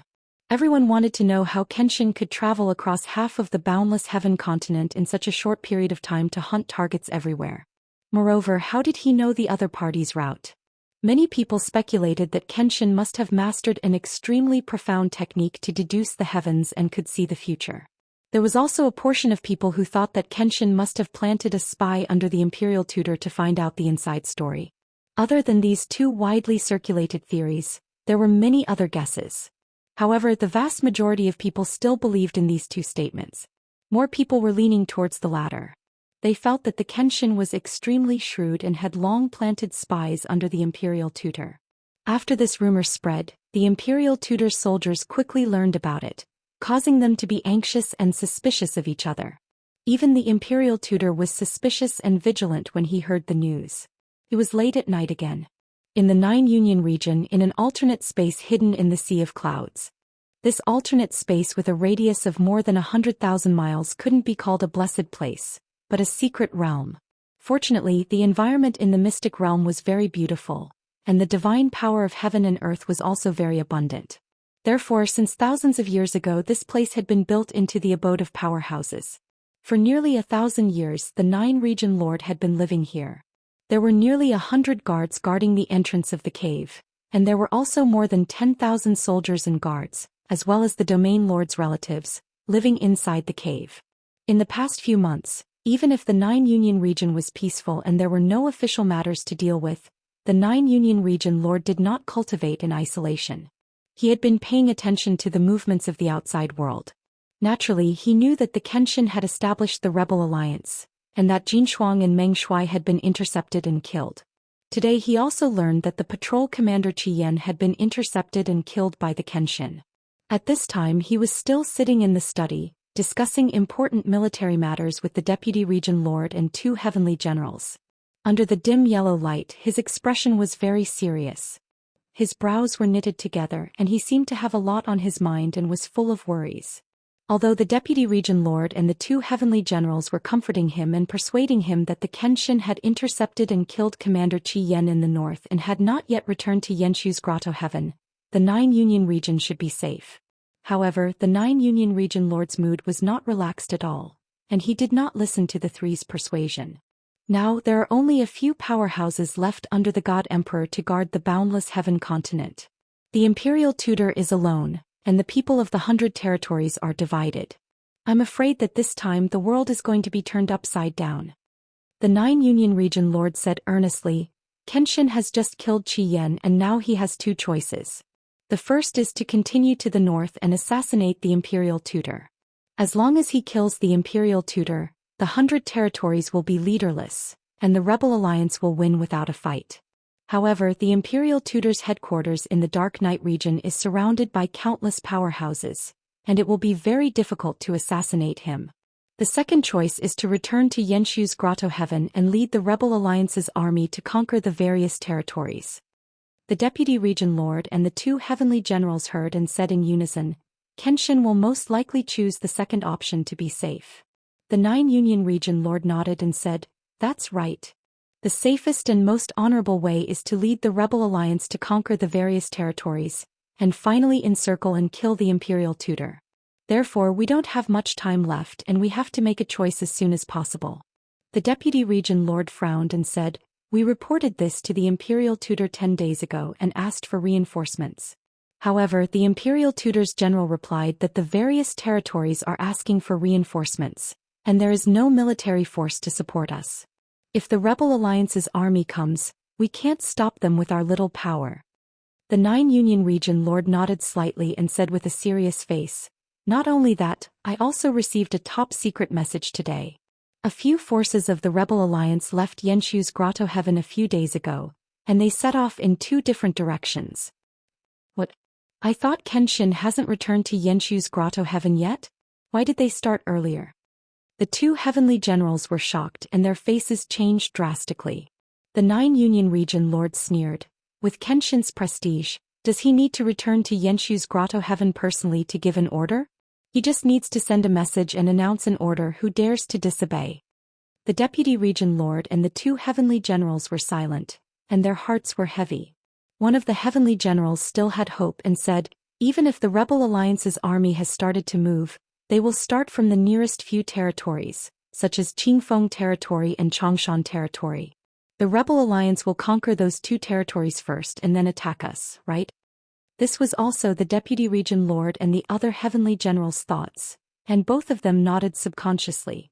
However, the 9 Union Region Lord sneered and said in a low voice, "Kenshin has always been elusive, accurate and fast.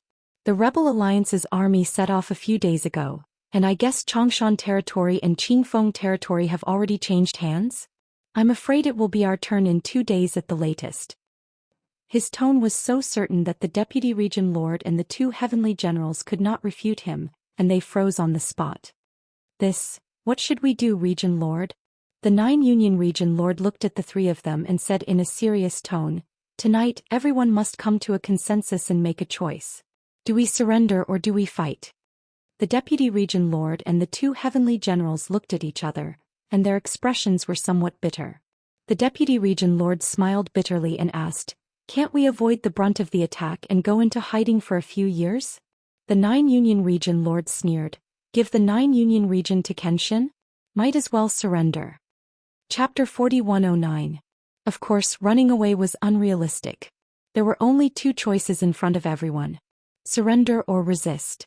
After a moment of silence, the Deputy Region Master and the 2 Heavenly Generals raised their heads at the same time and said in unison, "Then surrender." They all knew their limits.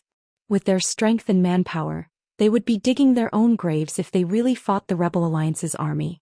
Being loyal to the Azura God Emperor was important, but their own lives were the most important. In any case, the Imperial Tutor would not send reinforcements at this critical juncture. Even if they chose to surrender, they would not have any psychological burden. They would even feel a sense of relief from the fact that they had been heartless. Seeing that the Deputy Region Master and the 2 Heavenly Generals had made their choice, the Ninefold Region Master no longer hesitated. She nodded and said, "If that's the case, then surrender. There's no shame in losing to the Rebel Alliance and surrendering to the Kenshin. It's not just us. I'm afraid no one in the entire Boundless Heaven continent is a match for the Kenshin. Even the Imperial Tutor has no chance of winning against the Kenshin. So it's pardonable for us to surrender, isn't it?" Perhaps she was afraid that the atmosphere would be awkward, so the Ninefold Region Master explained a lot to absolve herself. The Deputy Region Master and the 2 Heavenly Generals hurriedly nodded in agreement. At first they were a little ashamed, afraid that the news would spread and they would be laughed at by the people. After hearing the Ninefold Region Master's words, they felt more at ease. Next, the 4 of them prepared to discuss how to surrender to the Rebel Alliance, how to negotiate with the other party, and what conditions to put forward. Surrendering was surrendering, but they still had to discuss the conditions that should be discussed and the benefits that should be obtained. However, at this moment the door of the study suddenly opened. With a soft creak, the door opened as if it had been blown open by a gust of wind. The Ninefold Region Master, the Deputy Region Master, and the 2 Heavenly Generals were all shocked and instinctively turned to look at the door. When they entered the study to discuss matters, they had clearly closed the door of the study and activated the defensive formation. Not to mention being blown open by the wind. Even if the guards forced the door open, it would not be able to open it. At this moment the same thought appeared in everyone's minds at the same time. Could it be that a powerhouse broke into the cave residence to assassinate us? But when everyone thought about it, that didn't seem right either. If there really was an expert who came to assassinate us, they would have been discovered long ago. There should also be sounds of fighting outside. That is, unless the person who came is very strong and the guards and hidden sentries we set up didn't discover him. At the thought of this, the hearts of the 4 divine kings were raised, and they subconsciously took out their divine weapons. At the same time, a white light flashed and the door of the study closed with a bang. The 4 of them were frightened and stood up subconsciously. They only saw a blur in front of their eyes before a figure appeared in the study. It was a handsome young man in a white robe, who exuded an invisible pressure and aura. Even though this young man did not have a trace of killing intent, and his expression and eyes were very calm as he looked at them. However, the 4 of them were filled with fear. It was as if they had fallen into an ice cellar and their bodies were cold. Their expressions changed drastically and their eyes widened in fear. Even their hands began to tremble.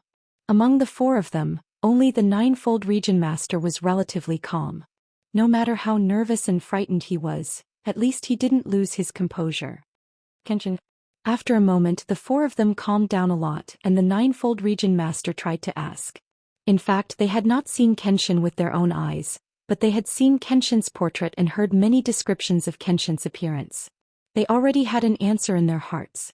They were 80% sure that the white-robed young man in front of them was Kenshin. However, they still had to ask to confirm the other party's identity.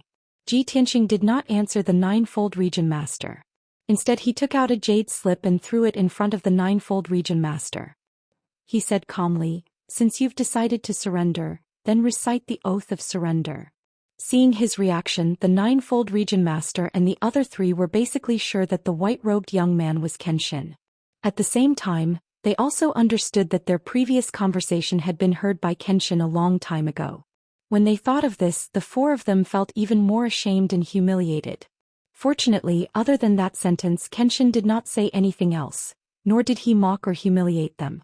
Kenshin only looked at the ninefold region master quietly and waited patiently.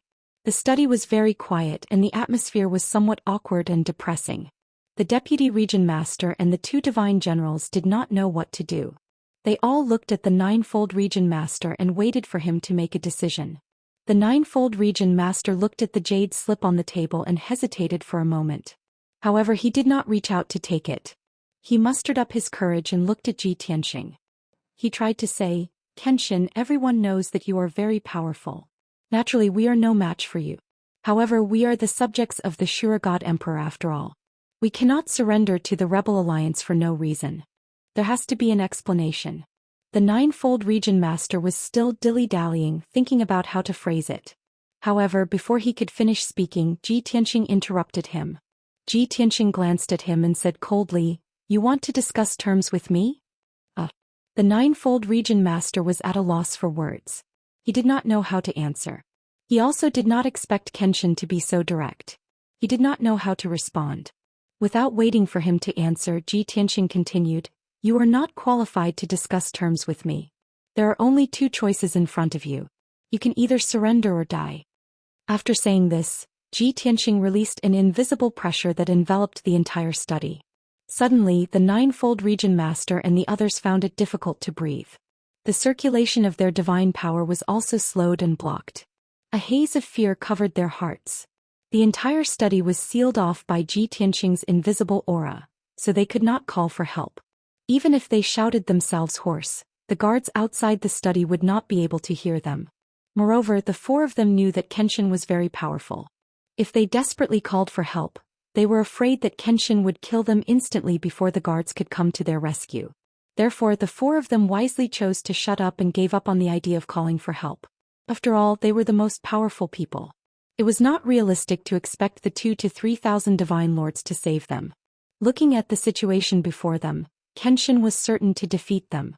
Moreover, they did not doubt Kenshin's determination and methods at all. Kenshin had killed powerful people like Lian Jinshuang, Qi Yan and Meng Shuai without batting an eyelid. For small fries like them, if they really angered the sword god, it would be as simple as crushing a few ants. Thinking of this, the deputy region master and the two divine generals were a little anxious.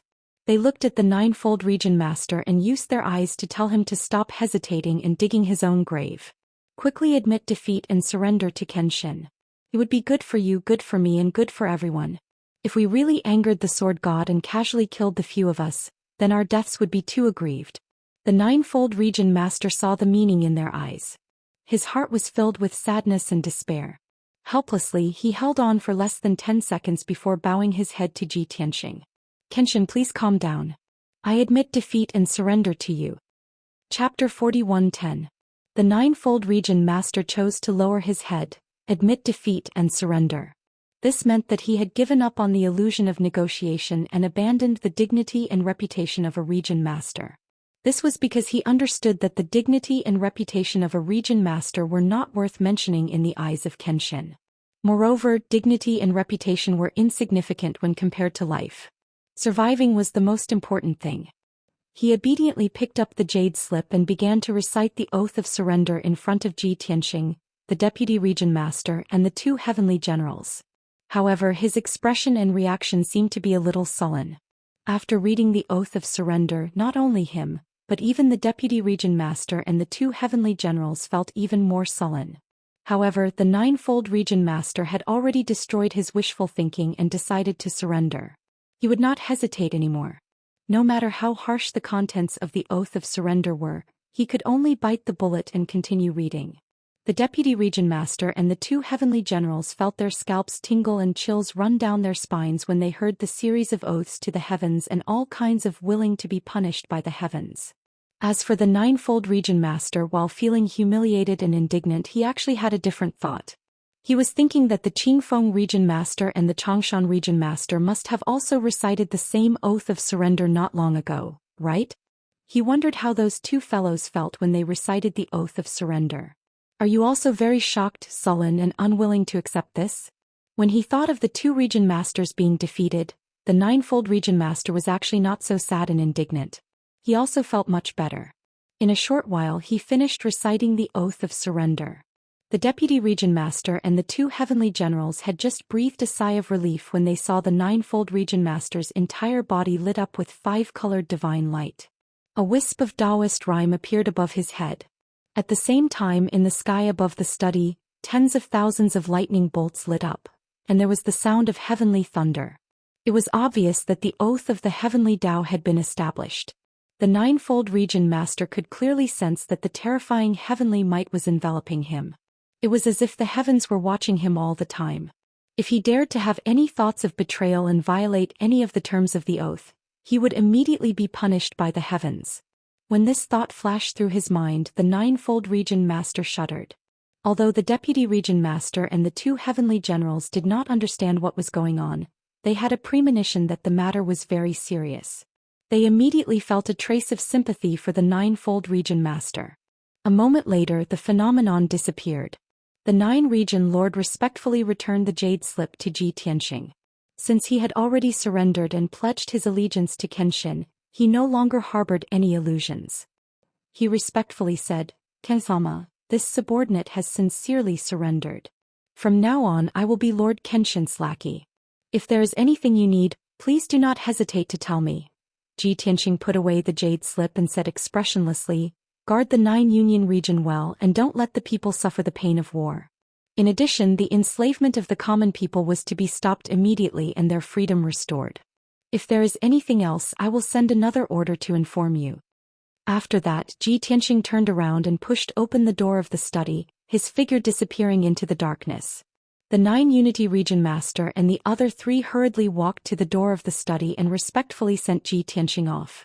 After Zhi Tianxing had disappeared for a long time, the four of them finished their salutes and silently returned to the study. The door of the study closed again.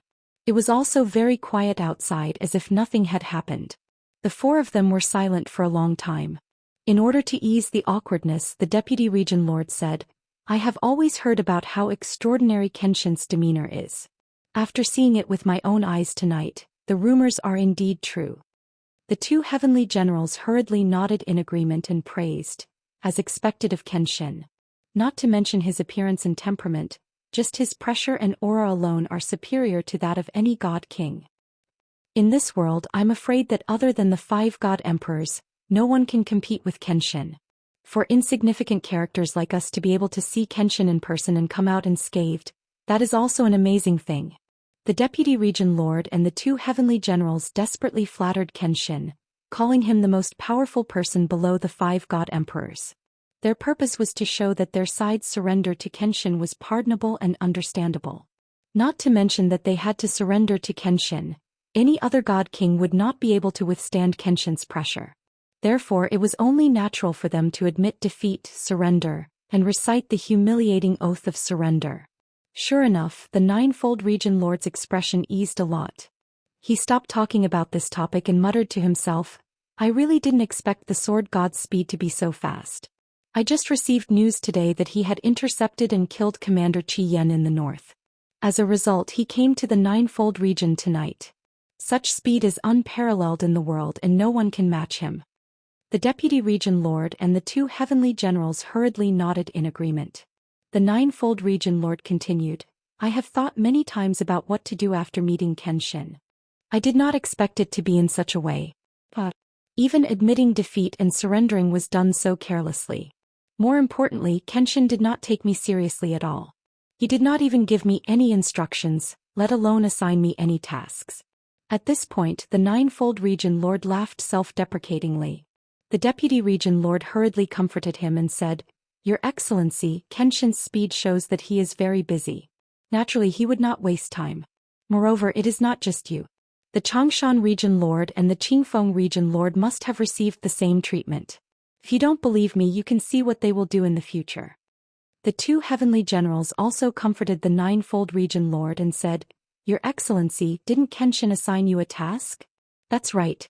Kenshin asked you to save the people of the ninefold region and return their freedom. This is a great good deed and merit. When the time comes, millions of people will be deeply grateful to you." Hearing this, the ninefold region lord's eyes lit up and he was in high spirits. At the very least, he had found something to do and could prove that he was of value. Since he had pledged allegiance to Kenshin, he naturally hoped to make some achievements and win Kenshin's favor. After leaving the ninefold region lord's cave residence, Ji Tianxing asked Bai Long to drive the deity-slaying battleship to the Changshan region. At the same time, he also sent 2 messages to ask about the Divine Phoenix clan leader, Yuqi clan leader, and Su Bailian's movements, as well as the progress of Nangong Buhua and the others. In less than 15 minutes, the Divine Phoenix clan leader was the first to send back a message. They reported to Ji Tianxing that they had subdued the Qingfeng region lord and forced him to swear the oath of surrender. The process was very smooth. At the moment, they were leaving the Qingfeng region and were on their way to the Changshan region. After a while, Nangong Buhua also sent back a message to report to Ji Tianxing. The 6 forces had already started their operation and had successfully subdued a region lord in the south of Yanshu's cave heaven. The region lord was already mentally prepared and was in awe of Kenshin. Therefore, when Nangong Buhua and the others found the region lord, they did not encounter any strong resistance. The region lord naturally surrendered. Chapter 41:11. Up until now, the rebel alliance had split into 3 operations and everything was going smoothly. The main reason was that the few territories they attacked were all around Yanshu's grotto heaven. These territorial rulers had expected that the rebel alliance would attack them first. Therefore, 10 days ago they had sent a message to the imperial tutor asking for help. Unfortunately, the imperial tutor could not even take care of himself. He was busy deploying his troops to carry out his plan. How could he spare the manpower to help the territories? When the territorial rulers saw that the imperial tutor was not helping, they had the thought that they did not have to be loyal to the imperial tutor and the Azura God Emperor. "Since you don't care about our lives, you have nothing to complain about when we surrender and betray you." With this thought in mind, when the rebel alliance came knocking on their door, they surrendered without hesitation. Ji Tianxing encouraged Nangong Buhua and the others and asked them to continue with the original plan and not be careless. Nangong Buhua sent a message back saying that he would be cautious and was rushing to the next territory. One day later, Ji Tianxing was the first to arrive at the Changshan territory. The Phoenix tribe, Yuqi tribe, and 100 Refinement Ancient sect had yet to enter the Changshan territory. Even if they rushed over as fast as they could, it would still take them 1.5 days to meet up with Ji Tianxing. Seeing this, Ji Tianxing decisively went to the Changshan territory ruler's cave residence alone to force him to surrender. He sent a message to the Phoenix tribe, Yuqi tribe, and 100 Refinement Ancient sect, saying that he had already subdued the ninefold territory ruler and that they did not need to rush to the Changshan territory. When the Divine Phoenix tribe leader and the others received the message, they were shocked and could not believe it. A few days ago, Ji Tianxing was still trying to kill Qi Yan in the north. Yesterday, Ji Tianxing had already subdued the ninefold territory ruler. Now, before they could reach the Changshan territory, Ji Tianxing had already arrived. Not to mention the fact that Ji Tianxing alone had the confidence to subdue the Changshan territorial lord. Just his unparalleled speed was enough to stun everyone. The god kings and disciples of the 3 forces were completely convinced of Ji Tianxing's power and felt even more reverence for him. With regards to Ji Tianxing's orders, they did not dare to delay in the slightest. They hurriedly changed their direction and headed to the next area. They only had 3 divine warships and 3,000 soldiers. However, with their previous experience and the might of the Rebel Alliance in the Kenshin, they were fearless. This time they were all full of energy. They wanted to rush to the next domain as quickly as possible and subdue the domain lord. They also wanted the sword god to look at them in a different light and recognize their efficiency. For the same reason, Nangong Buhua and the others who were marching on the other side had the same thought. Ji Tianxing didn't think too much about it. He stayed in the distorted spacetime and meditated, nourishing his foundation of the divine path and continuing to refine the Godhead fragments of the God Kings. Last time he still had more than 40 Godhead fragments to refine. After killing Qian, he obtained another 40 Godhead fragments. He would probably be busy refining those Godhead fragments for a long time. The God-slaying battleship was super fast. It took less than a day to cover a distance that a king-level divine warship would take 2 days to cover. A day later, the God-slaying battleship arrived at the Xianxia territory and found the Xianxia territorial lord's residence. It was a group of palaces floating in the sea of clouds. There were many divine arrays protecting it as well as a large group of elite guards and many god kings. At this time, Ji Tianxing had been in seclusion in the distorted spacetime for 50 days and refined another 10 Godhead fragments. Even though he still had more than 70 Godhead fragments, he could only put them aside and deal with the Xianxia territorial lord first. The night was dark and there were few stars in the night sky. At the peak of the white sea of clouds, the majestic palaces flickered with golden light in the dark night. It was very dazzling. Ji Tianxing put away the god-slaying battleship when he was still tens of thousands of miles away. He stepped through the sea of clouds alone, silently approaching the group of palaces. He concealed his whereabouts and aura. Even when he arrived at the square outside the palaces, the patrolling guards did not notice him. The Xianxia territorial lord was probably the same as the other territorial lords. He had expected that the rebel alliance would attack him. Therefore, the defense of the palaces was very tight. Even the number of patrolling guards was higher than usual. The defensive formations all over the palace complex were also in an activated state, and they could be considered to be on full alert. However, these did not pose a threat to Ji Tianxing. They also could not stop him from sneaking into the palaces. He first released his divine sense and used his divine sense to investigate the situation in the palaces. After about 100 breaths, he had a sufficient understanding of the situation in the palaces. There were more than 15,000 people living in the palaces. Among them there were more than 4,000 monarch god experts. Most of them were guards. There were more than 10 god king experts. Among them there was only one 6th heaven realm god king. Ji Tianxing locked onto the 6th heaven realm god king's aura. He carefully compared it with the Xianxia territorial lord's information and confirmed that he was the Xianxia territorial lord. Before he came, he was worried that the Xianxia territorial lord would make a mistake and run away. If that was the case, it would be troublesome for him to subdue the Xianxia territorial lord. Fortunately, the Xianxia territorial lord did not do such a stupid thing. This saved Ji Tianxing a lot of time and effort. He remained invisible and quietly passed through several layers of defensive arrays. He sneaked into the palaces. Along the way, he successfully avoided many patrolling guards and more than 10 hidden sentries. He went straight into the depths of the palaces. In the middle of the palaces, the most majestic palace was the Xianxia territorial lord's residence. It was also the main hall where he usually held meetings. However, the Xianxia territorial lord was very cautious. He did not live there. Instead, he hid in an inconspicuous palace in the depths of the palaces. At this moment, the Xianxia territorial lord was in the study, discussing matters with a few of his trusted generals. He had 5 trusted subordinates. Other than the deputy territorial lord, there were 3 god generals and a governor.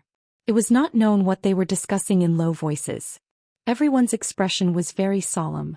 The dim light in the study shone on the Xianxia territorial lord's face. It made him frown and ponder. It made him look even more haggard. Perhaps it was because they were discussing an important issue. The few of them fell silent, looking helpless and dejected.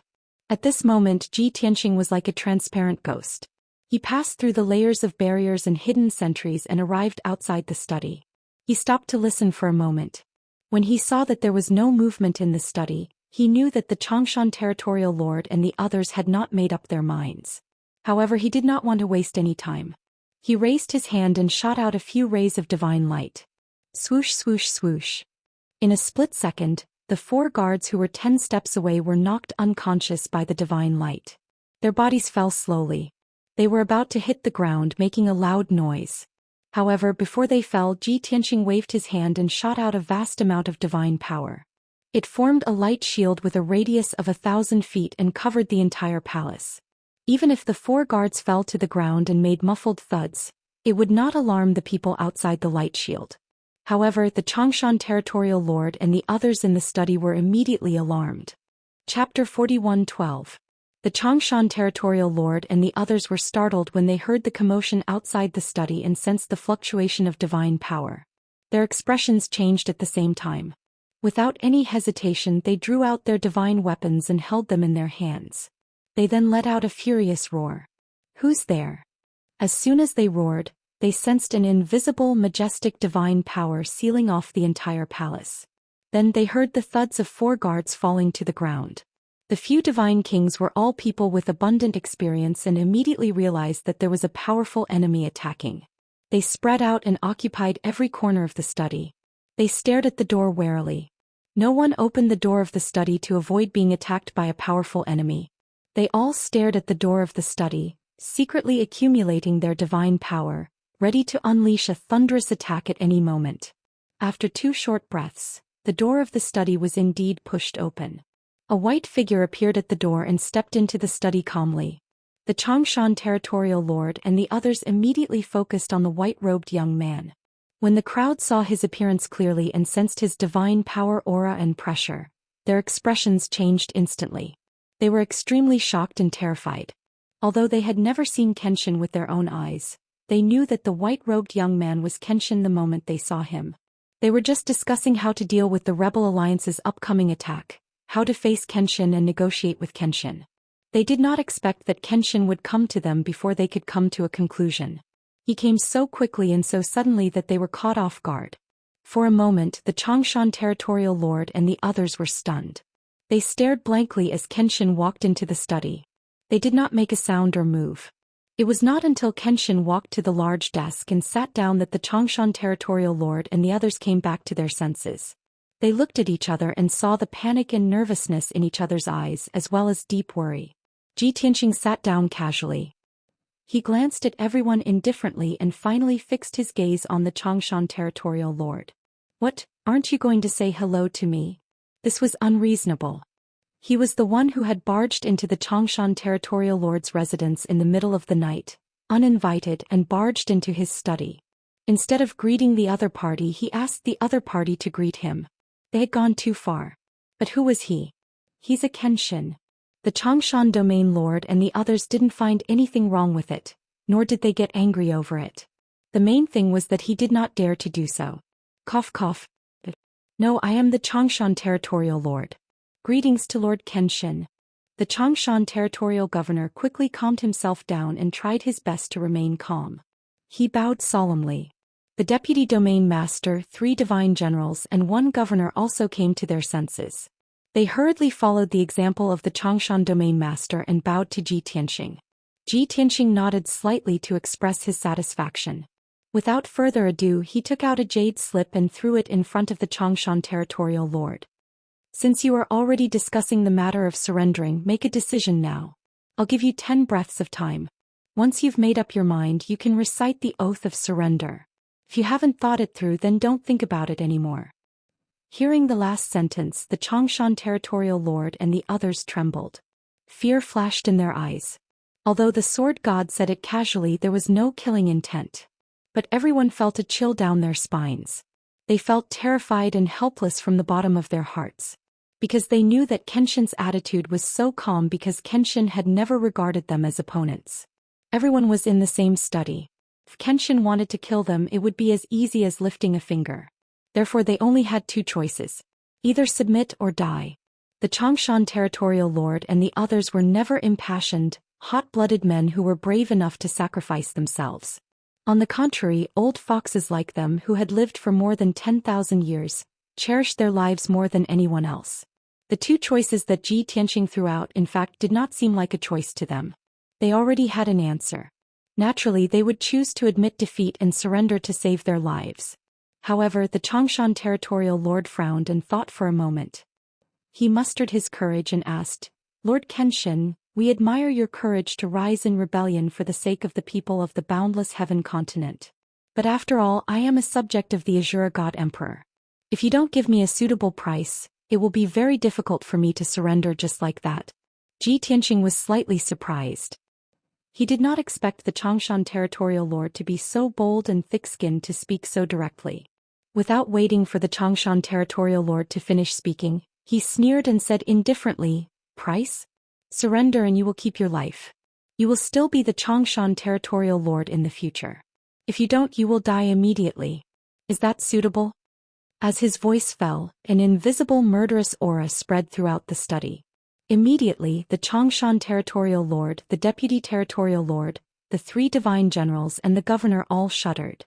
Fear filled their eyes. At that moment they even felt the aura of death descending. They had long known that Kenshin was very powerful, but this was the first time they experienced that a divine king could be so powerful that they could not even muster the will to resist. They had no doubt that if Kenshin attacked, they would not even have the chance to call for help or escape. They would die instantly. Since the difference in strength between the two sides was so great, what right did they have to bargain with Kenshin? At that thought, the Changshan territorial lord did not waste any more time. He quickly took the jade slip with both hands and began to read the oath of surrender. The 1,000-word oath of surrender stunned the Changshan territorial lord. After he finished reading the first oath, his expression changed drastically. His eyes were filled with disbelief and humiliation.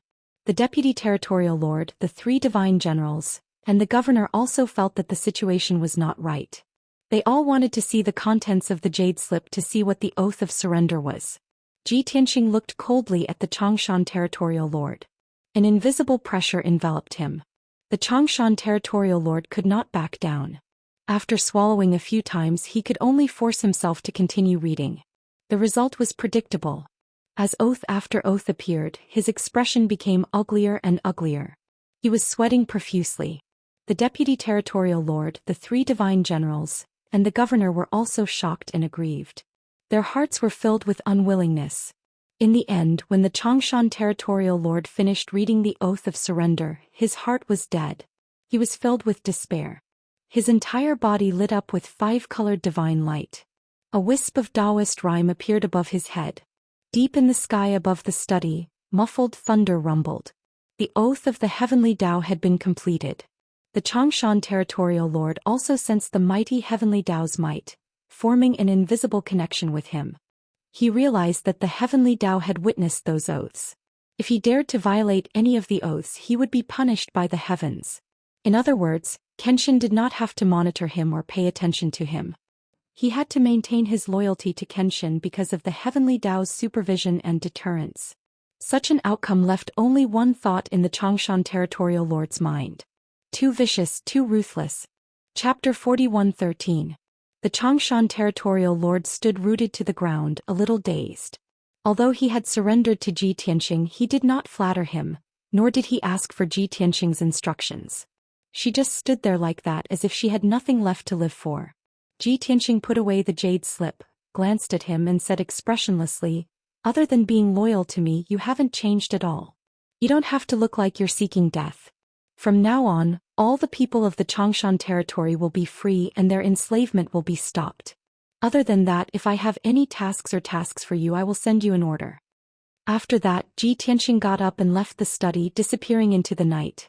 The Changshan territorial lord was still rooted to the ground. The deputy territorial lord, the 3 divine generals and the governor hurried to the door of the study, bowed to the night sky and respectfully sent Ji Tianqing off. After a long time, when Ji Tianqing was far away, the 4 of them returned to the study. The Changshan territorial lord had also come to his senses, and he sat on the chair with a dejected expression. Everyone hurried to comfort him and enlighten him. "Territorial lord, actually we all support your decision. It's no big deal to surrender to Kenshin. If you don't believe me, just watch. The territorial lords of the surrounding territories will definitely surrender." That's right. Even the imperial tutor may not be Kenshin's match. It's normal for us to surrender.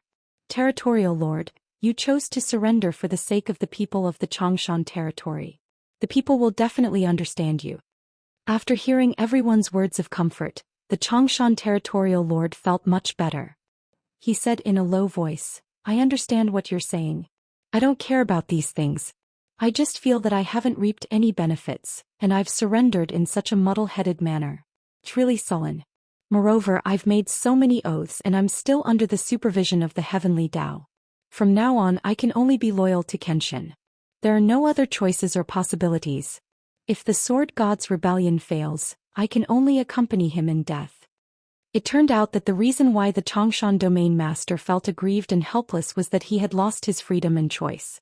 If he could remain neutral, he could wait for the right price and obtain more benefits in the future.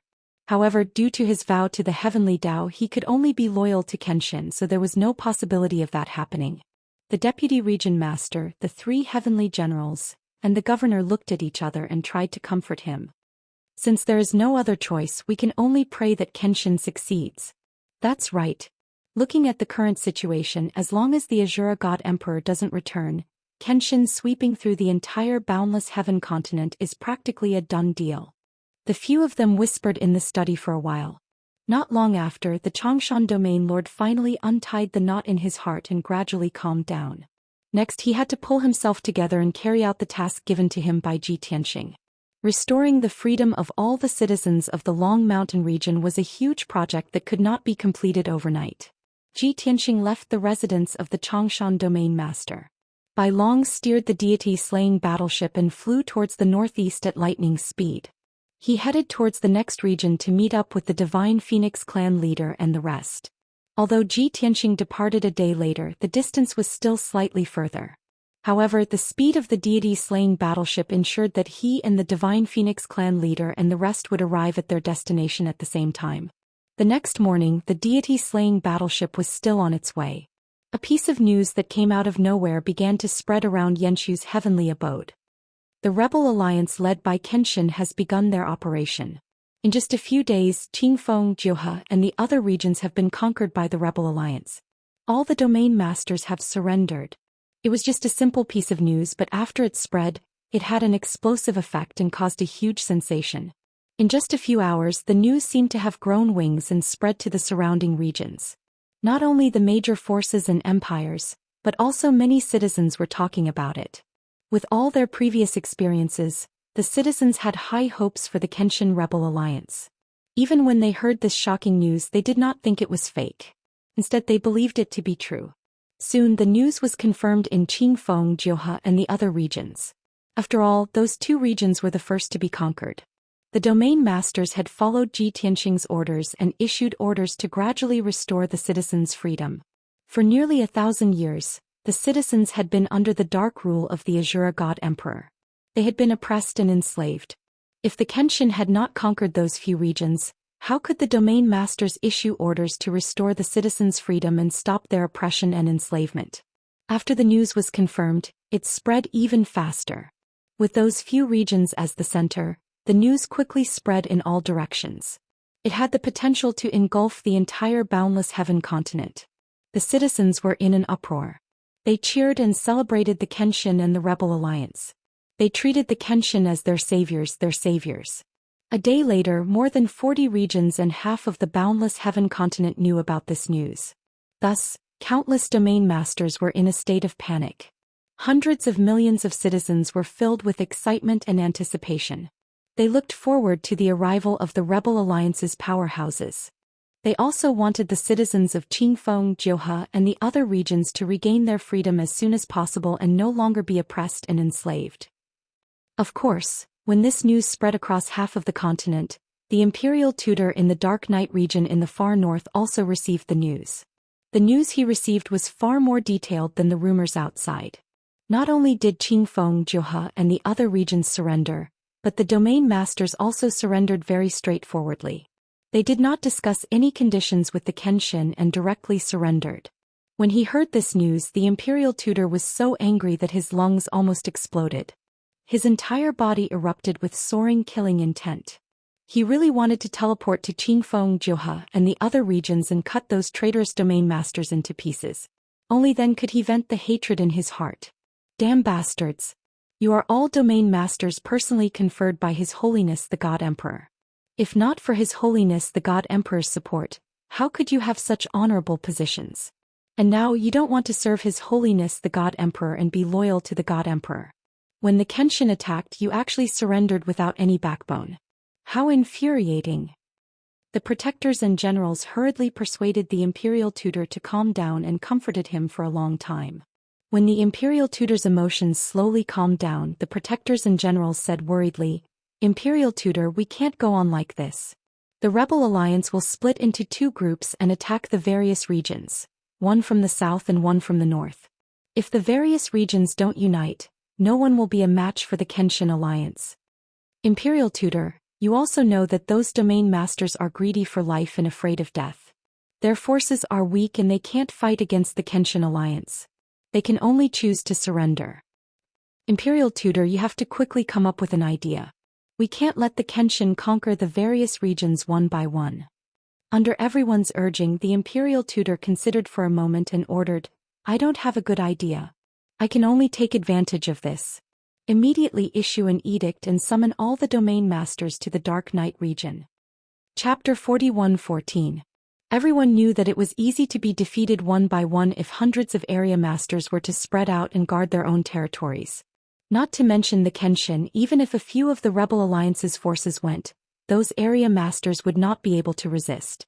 In order to survive, it was inevitable to admit defeat and surrender. Thus, the imperial tutor could only think of this idea that could not be considered a solution. "Aren't you going to subdue those area masters one by one? Then I'll issue an order and gather all the area masters to the Dark Night area to form an inescapable trap and ambush." The Kenshin and the Rebel Alliance's 9 forces would be empty-handed when they arrived at the various territories. They could not subdue those area masters, but they could not attack ordinary citizens, right? Moreover, time did not allow them to appoint a new area master to take over those territories.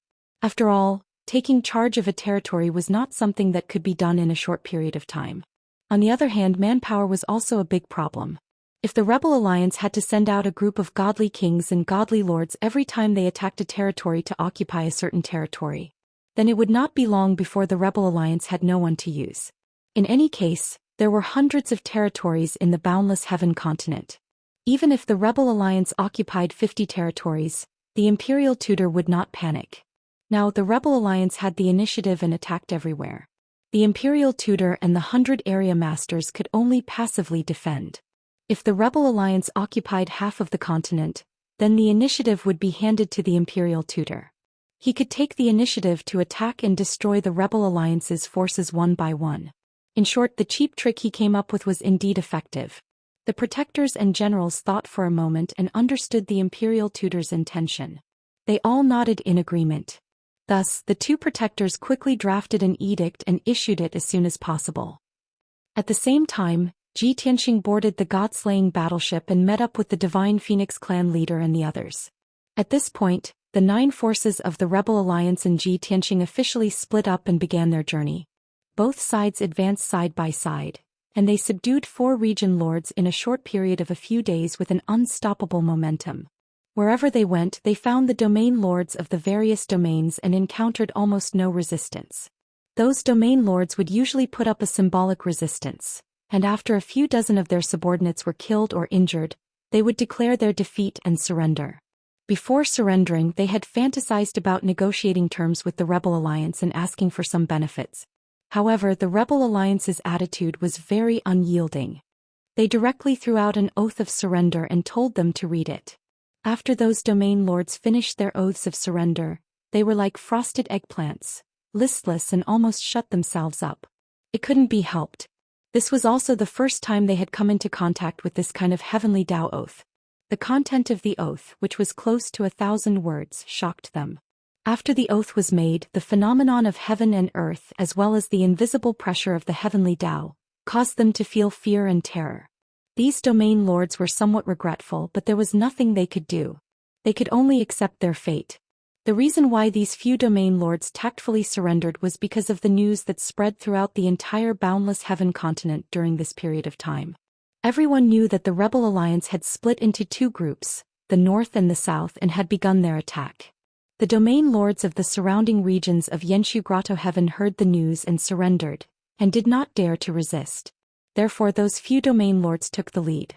When the other domain lords saw this, there were already a few domain lords who had taken the lead to surrender. They were not Iron Head dolls who were seeking death. Of course, there was no need to fight to the death. It was safer to surrender. Soon another 7 days had passed. As of now, the Rebel Alliance had subdued 10 domains, all of which were around Yenshu Grotto Heaven. As the domain lords announced their surrender one after another, all kinds of news began to spread throughout the boundless heaven continent. First, the Rebel Alliance was indeed as everyone thought. The Kenshin fought against the dark reign of the Azura God Emperor to save the people and restore everyone's freedom. Second, the Rebel Alliance had split into 2 groups, the North and the South, and were moving simultaneously. The group heading towards the south was led by the Nangong clan, followed by the Lan clan, Aries clan, Xia clan, Shimi Grotto Heaven and Jiang clan. There were a total of 6 ancient clans and all of them had deep foundations and strong warriors. Not to mention a domain lord. Even if a few domain lords were to band together, they would not be a match for them. Therefore the South Army was like a hot knife through butter, and was successful in every endeavor. As for the group heading towards the north of Yenshu Grotto Heaven, there were only the Feng clan, Yuchi clan and the 100 Smelting Ancient sect. On the surface, these 3 forces could not be compared to the South Army, and their numbers were reduced by half. However, the North Army was personally led by the Kenshin. 1 Kenshin was equivalent to 10 ancient clans. Therefore, in the eyes of countless people, the North Army was the most valiant. Third, the goal of the Rebel Alliance was very clear, and that was to subdue the domain lords one by one. It was said that the oath of surrender personally revised by the Kenshin was very sacred and solemn, and was approved and supervised by the Heavenly Tao. Those domain lords who surrendered had to recite the Heavenly Tao oath. This news was obviously embellished by the people of the Rebel Alliance, and deliberately released by the Shimi Grotto Heaven's intelligence network. The purpose was to let the people think that the Kenshin and the Rebel Alliance were representing Tianxing, and that they represented justice and the will of the heavens. Those immortal king masters and top forces scoffed at this saying. However, the millions of people were more ignorant and naturally they believed it easily. Therefore the people cheered and were full of admiration for the Kenshin, and were full of anticipation for the Rebel Alliance. Especially those who were still living in the abyss of suffering and were enslaved and oppressed. They were looking forward day and night to the Rebel Alliance's early arrival to save them. Other than that, there was another piece of news that spread across the mainland. Not long ago, the imperial tutor personally issued a decree to all the domains in the mainland. The content of the decree was simple and straightforward, and it was to gather all the domain lords and gather at the Anya domain immediately. Although the decree did not state the reason and purpose. However, as long as one was not an idiot, one would know that this was the imperial tutor's countermeasure. In just half a month, the Rebel Alliance had conquered 10 domains in a row, and the imperial tutor could no longer sit still. The imperial tutor could not sit by and watch the Rebel Alliance continue, so he could only come up with this countermeasure to resolve the crisis. Countless forces, domain lords, empires, and people learned of this news, and after careful consideration, they all felt that the imperial tutor's move was not bad, and could indeed resolve the crisis. At least the imperial tutor could turn passive into active. He could turn the domains into empty cities and let the Rebel Alliance attack and occupy them. The Rebel Alliance would be empty-handed, and occupying those domains would waste time and manpower. If they did not occupy those domains, it would be equivalent to returning empty-handed, and it would be a waste of time. All in all, this was a brilliant plan. However, the key problem was, how many domain lords could the imperial tutor's decree mobilize? How many domain lords would continue to remain loyal and carry out the imperial tutor's orders? At such a chaotic juncture, most domain lords would probably weigh the pros and cons, right? Chapter 41:15. A few days later, new news spread across the boundless heaven continent. The Rebel Alliance's armies in the north and south were still attacking cities and conquering territory after territory. In the process, the Rebel Alliance would also eliminate targets on the death list. More than a dozen godly kings and 8 forces loyal to the Azura God Emperor were eradicated by the Rebel Alliance. At the same time, more than 30 territorial lords had rushed to the Dark Knight domain with their families and loyal subordinates. These territorial lords were all loyal supporters of the Azura God Emperor and would naturally be loyal to the imperial tutor's orders. They would rather temporarily give up their positions as territorial lords and gather by the imperial tutor's side. Firstly, it could save their lives and be safer. Secondly, it could show their loyalty. However, they could not leave for too long. They had to return to the territory they ruled in a year at the latest. Otherwise, too many things would happen in the next year and the entire domain would be in chaos. Other than the 30 or so territorial lords who took the lead to express their stance, the remaining dozens of territorial lords were still hesitating and weighing the pros and cons. Even if the imperial tutor issued another decree and urged them with harsh words, they were unmoved and were still observing the situation. After all, they were all relatively far away and would not be attacked by the rebel alliance for the time being. They were still considered safe. Moreover, they were unwilling to give up their positions as territorial lords and return to the Dark Knight domain. These territorial lords all understood that in their own domains, they were the noble kings. Once they returned to the Dark Knight domain, they would be soldiers under others and at their beck and call. Moreover, after leaving their own domains, no one knew what would happen and the future could not be predicted. They did not dare to take risks easily. Of course, the most important reason was that the rebel alliance had also responded and counterattacked. When Ji Tianxing learned that the imperial tutor had issued a decree and that many territorial lords had rushed to the Dark Knight domain with their families, he immediately thought of a way to deal with it. Since those territorial lords are loyal to the Azura God Emperor, we don't have to be merciful to them. They are rushing to the Dark Knight domain, but they will leave behind many trusted generals to help them control the various domains. The imperial tutor thought that we were pursuing speed so we wouldn't stop or waste time occupying these areas. Then we'll kill the trusted aides left behind by those domain lords, eliminate the forces they control in the various domains, and let those domains break free from their control. Of course, we won't split our forces and waste time conquering the various regions. That was to pick a puppet from the first-rate forces of each domain to control that domain. If you can think of a better way, please send a message to me as soon as possible and let me decide. This was Ji Tianxing's order, and it was quickly passed on to the various forces. The day after he gave the order, he led the northern army into a certain domain and headed straight for the domain lord's cave residence. When he arrived at the cave residence, he discovered that the domain master had fled with his family and subordinates the day before, heading for the Dark Knight domain. Ji Tianxing was not angry. He led the Phoenix race, Yuchi race and the 100 Refinements ancient sect to destroy the territorial lord's cave dwelling. A secret realm with a radius of 100,000 miles was shattered into pieces by his shocking divine ability and scattered in the void. More than 10,000 soldiers under the territorial lord's command were buried with the secret realm. Not even their bones were left. In addition, Ji Tianxing also led an army of 3,000 to eradicate the forces controlled by the territorial lord. He assassinated more than 10 trusted aides, including 3 empire lords. Although he did waste 3 days doing so. However, Ji Tianxing destroyed the territorial lord's direct forces in an unstoppable manner. The forces that the territorial lord had spent hundreds of years to accumulate were destroyed in an instant. The domain also broke free from the territorial lord's control and fell into a state of chaos. At least, no one enslaved and oppressed the common people anymore. The common people of the various empires rose up and resisted. For a time, the various empires were also in a state of war, tired of dealing with the common people's counterattacks. The entire domain was in chaos. A day later, the territorial lord was still on his way to the Dark Knight domain. When he heard the news, he was so angry that he vomited 3 bowls of blood on the spot and almost fainted. Hey, didn't you claim to be a benevolent and righteous teacher, representing the heavenly Tao and justice? How can you be so cruel and vicious, killing tens of thousands of soldiers and plunging the entire domain into the flames of war? Before the territorial lord fainted, he roared at the sky like a madman. There was no other way. His life's work had been destroyed, and his position as territorial lord existed in name only. How could he not go crazy? After shouting these 2 sentences, his neck tilted and he fainted. At this time, the few trusted generals, military counselors and deputy territorial lords who followed him began to panic. Everyone thought to themselves, "Territorial lord, oh territorial lord."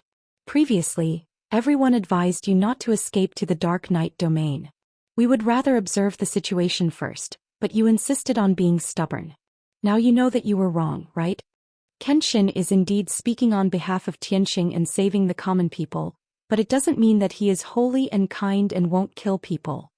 Don't forget, the reason why Kenshin has today's fame is because he killed millions and stepped on piles of corpses. To us, Kenshin is a cruel and vicious executioner. But in the eyes of the common people, we are the evil ones. Kenshin is eliminating evil and promoting kindness. Obviously, after the territorial lord had lost his power, the deputy territorial lords and generals under his command had also developed resentment and other thoughts. 2 days later, the Rebel Alliance's southern army encountered a similar situation.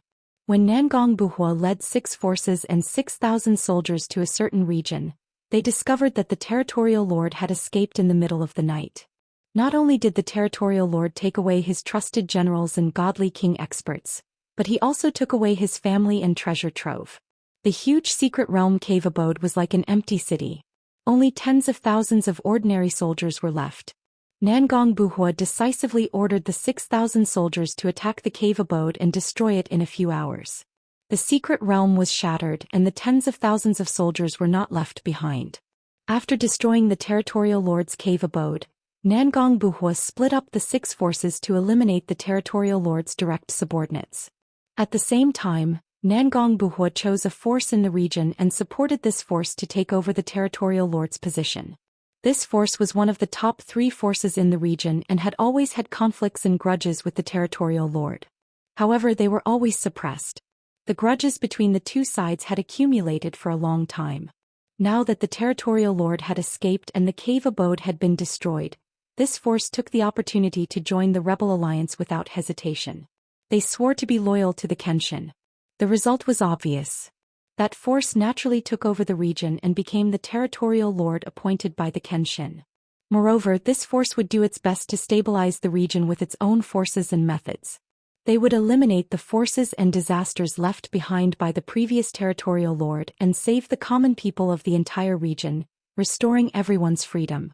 This way, this force would be able to quickly stabilize the region and obtain the gratitude and support of hundreds of millions of people. Just like that, the previous territorial lord was replaced by an enemy before he even met the imperial tutor. When the territorial lord heard the news, he was furious. Chapter 41:16. In less than 2 days, the news spread throughout the boundless heaven continent. In any case, the people of the entire continent had been paying attention to the movements of the Rebel Alliance and the imperial tutor in the past few months. Many territorial lords, major forces, empires and hundreds of millions of people were discussing the battle situations, strategies and movements of both sides every day. When everyone learned of the tragic end of the 2 territorial lords, they were all surprised by the Rebel Alliance's ability to adapt. 2 days ago, the people of the entire boundless heaven continent were still lamenting that the imperial tutor's plan was very good.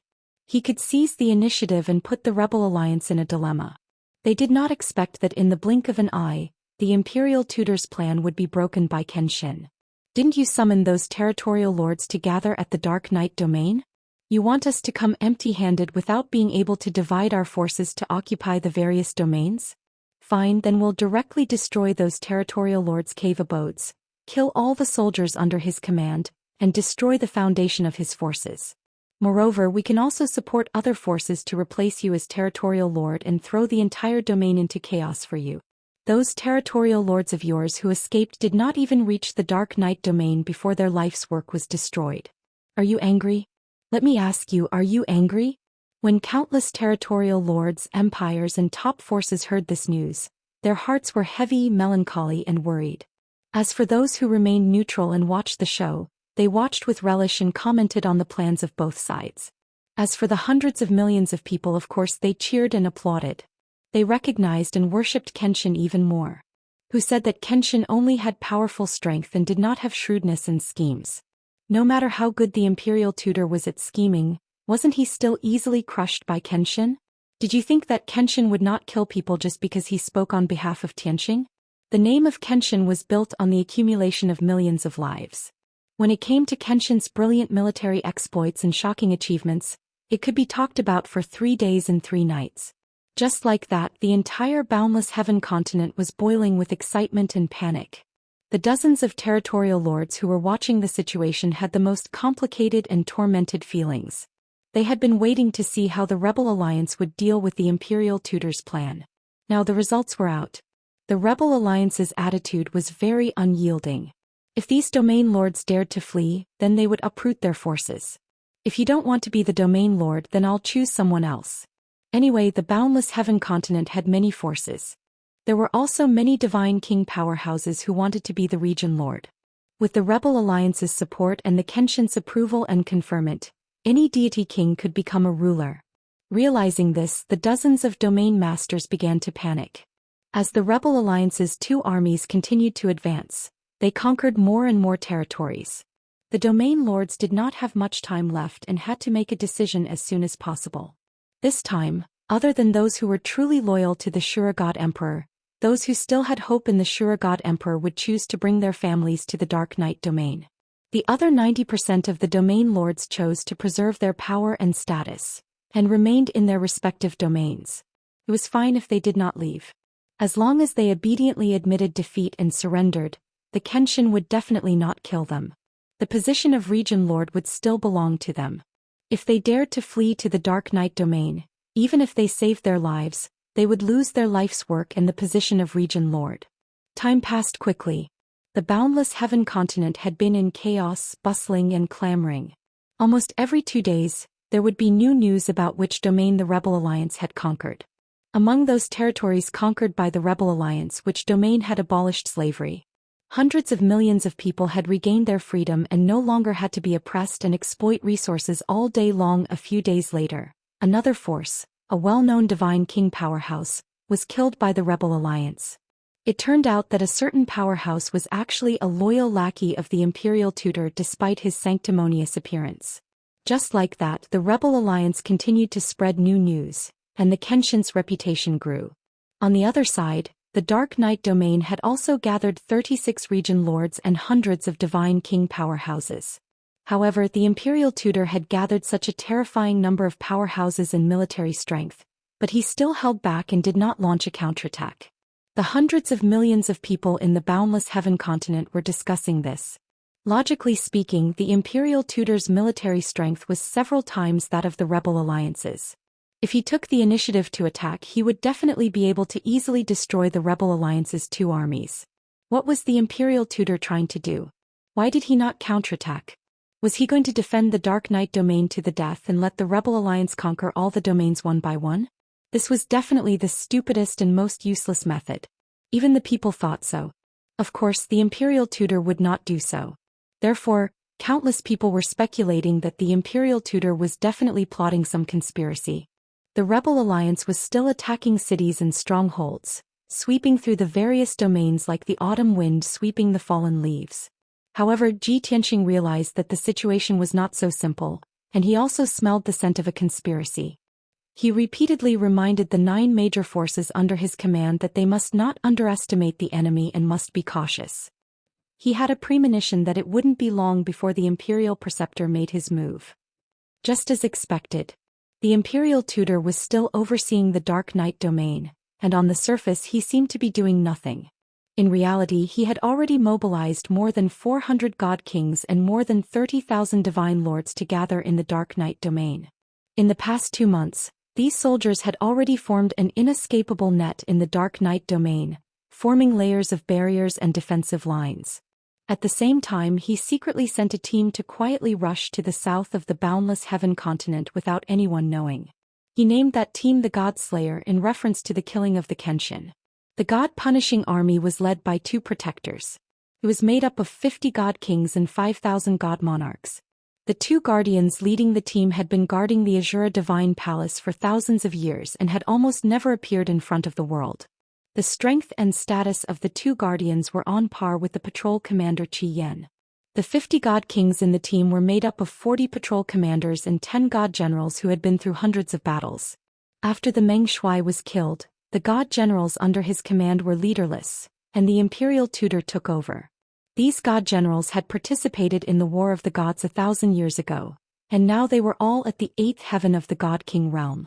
This was the weakness of the 40 patrol commanders. The strongest was a 7th heaven realm God King, and the weakest was a 5th heaven realm God King. Even so, this team of more than 5,000 people was enough to destroy the Rebel Alliance's southern army. The 5,000 God Slayer members rode on 2 King-grade upper-grade divine ships and quietly rushed to the south of the continent. Their speed was not fast, but their priority was to hide their tracks and auras, and they could not be detected by anyone. In fact, the Imperial Tutor did not use the Domain Masters, but used the patrol commanders and god generals to keep it a secret. Now his trust in the domain masters was greatly reduced. Even though the imperial tutor stayed behind to guard the Dark Knight domain, he was constantly in contact with the God Slayer, so that he could react according to the situation. The Rebel Alliance's northern army seemed weak, but it was personally led by Kenshin, and the imperial tutor knew that he could not afford to provoke it. Therefore the God Slayer's goal was to destroy the southern army. Chapter 41:17. Ji Tianxing had a premonition that the imperial tutor was up to something. However, he could not predict the future, nor could he guess the imperial tutor's plan out of thin air. Therefore, other than reminding the few forces under his command to be careful, he could not make any other arrangements. He was not too worried about the northern army that he was leading. As long as he was not separated from the Phoenix clan, Yuchi clan and 100 Refinement's ancient sect, these three forces were very safe. Jin Shuang, Qi Yan and Meng Shuai were all killed by him. His invincible strength was known to the world. As long as the imperial tutor was not crazy, he would not send people to attack his northern army. Therefore he was most worried about the southern army. Although the southern army was made up of 6 forces, there were more than 6,000 people in total. It seemed that this army was strong and had many powerful people. They were not to be trifled with. However, that was relative. To the domain lords of the various regions, it was naturally a force that they could not contend against. However, to the imperial tutor it was obviously a pushover. After all, the soldiers that the imperial tutor gathered were in the tens of thousands. Considering this point, Ji Tianxing sent 3 messages to Nangong Buhua within 5 days, reminding him to be careful and not to be arrogant. He did not know if it was a reminder from the heavens or a premonition. Ji Tianxing had a trace of uneasiness in his heart, and it was getting more and more serious. This was the premonition of a powerful person. Although he could not really predict the future and deduce the secrets of the heavens. However, he could sense and be alert, and he could tell that the uneasiness was related to the southern army. After sending 3 messages, Ji Tianxing did not mention this matter again. He led the Phoenix clan, Yuchi clan and 100 Refinement's ancient sect to the north of Yenshu Grotto Heaven, conquering various regions along the way. With him personally holding the fort, those territorial lords who did not escape to the Dark Knight region were very sensible. As soon as he appeared, they immediately bowed their heads and obediently recited the oath of surrender. After surrendering, those domain lords had to intentionally show their loyalty, or try to curry favor in front of Ji Tianxing by volunteering to carry out some missions. However, as usual, Ji Tianxing did not assign them any tasks. He only asked them to maintain the stability of the region and restore the freedom of the people as soon as possible. If there were any orders or missions, he would send out orders to inform these domain masters. Just like that, 7 days passed by peacefully. Ji Tianxing led the northern army and conquered 7 regions in a row. In order to speed up their journey, he simply asked the 3 forces to retrieve their respective divine ships. More than 3,000 soldiers were gathered in his god-slaying battleship. Everyone traveled together and their speed more than doubled. In any case, it was a supreme-grade king-grade divine warship. Its interior was extremely spacious and it could be changed at will. It was more than enough to accommodate more than 3,000 people. The 3 factions expressed their compliance and gladly accepted this. It was good that they could increase their speed and increase their safety. After all, it was Kenshin's flagship. It would definitely be of a higher grade and safer than their own warships. However, when Ji Tianxing led the 3 forces to conquer another region, they were shocked. On this night, the god-slaying battleship sped through the night sky, rushing to the next region. The Xianxia Grotto Heaven's intelligence network had already investigated clearly. The next region's domain lord had not escaped. He was still sitting in his cave abode waiting for his death. Or rather, waiting for Kenshin to conquer him. At this moment, Ji Tianxing's uneasiness suddenly became more and more intense. It had already begun to affect his state of mind, making it impossible for him to remain calm. At first he thought that he had been too worried recently, causing him to feel uneasy. However, even after circulating his energy for an hour, he was still unable to suppress his anxiety and uneasiness. Thus, he realized that something must have happened to the southern army. Such a strong sense of uneasiness meant that the situation was very serious.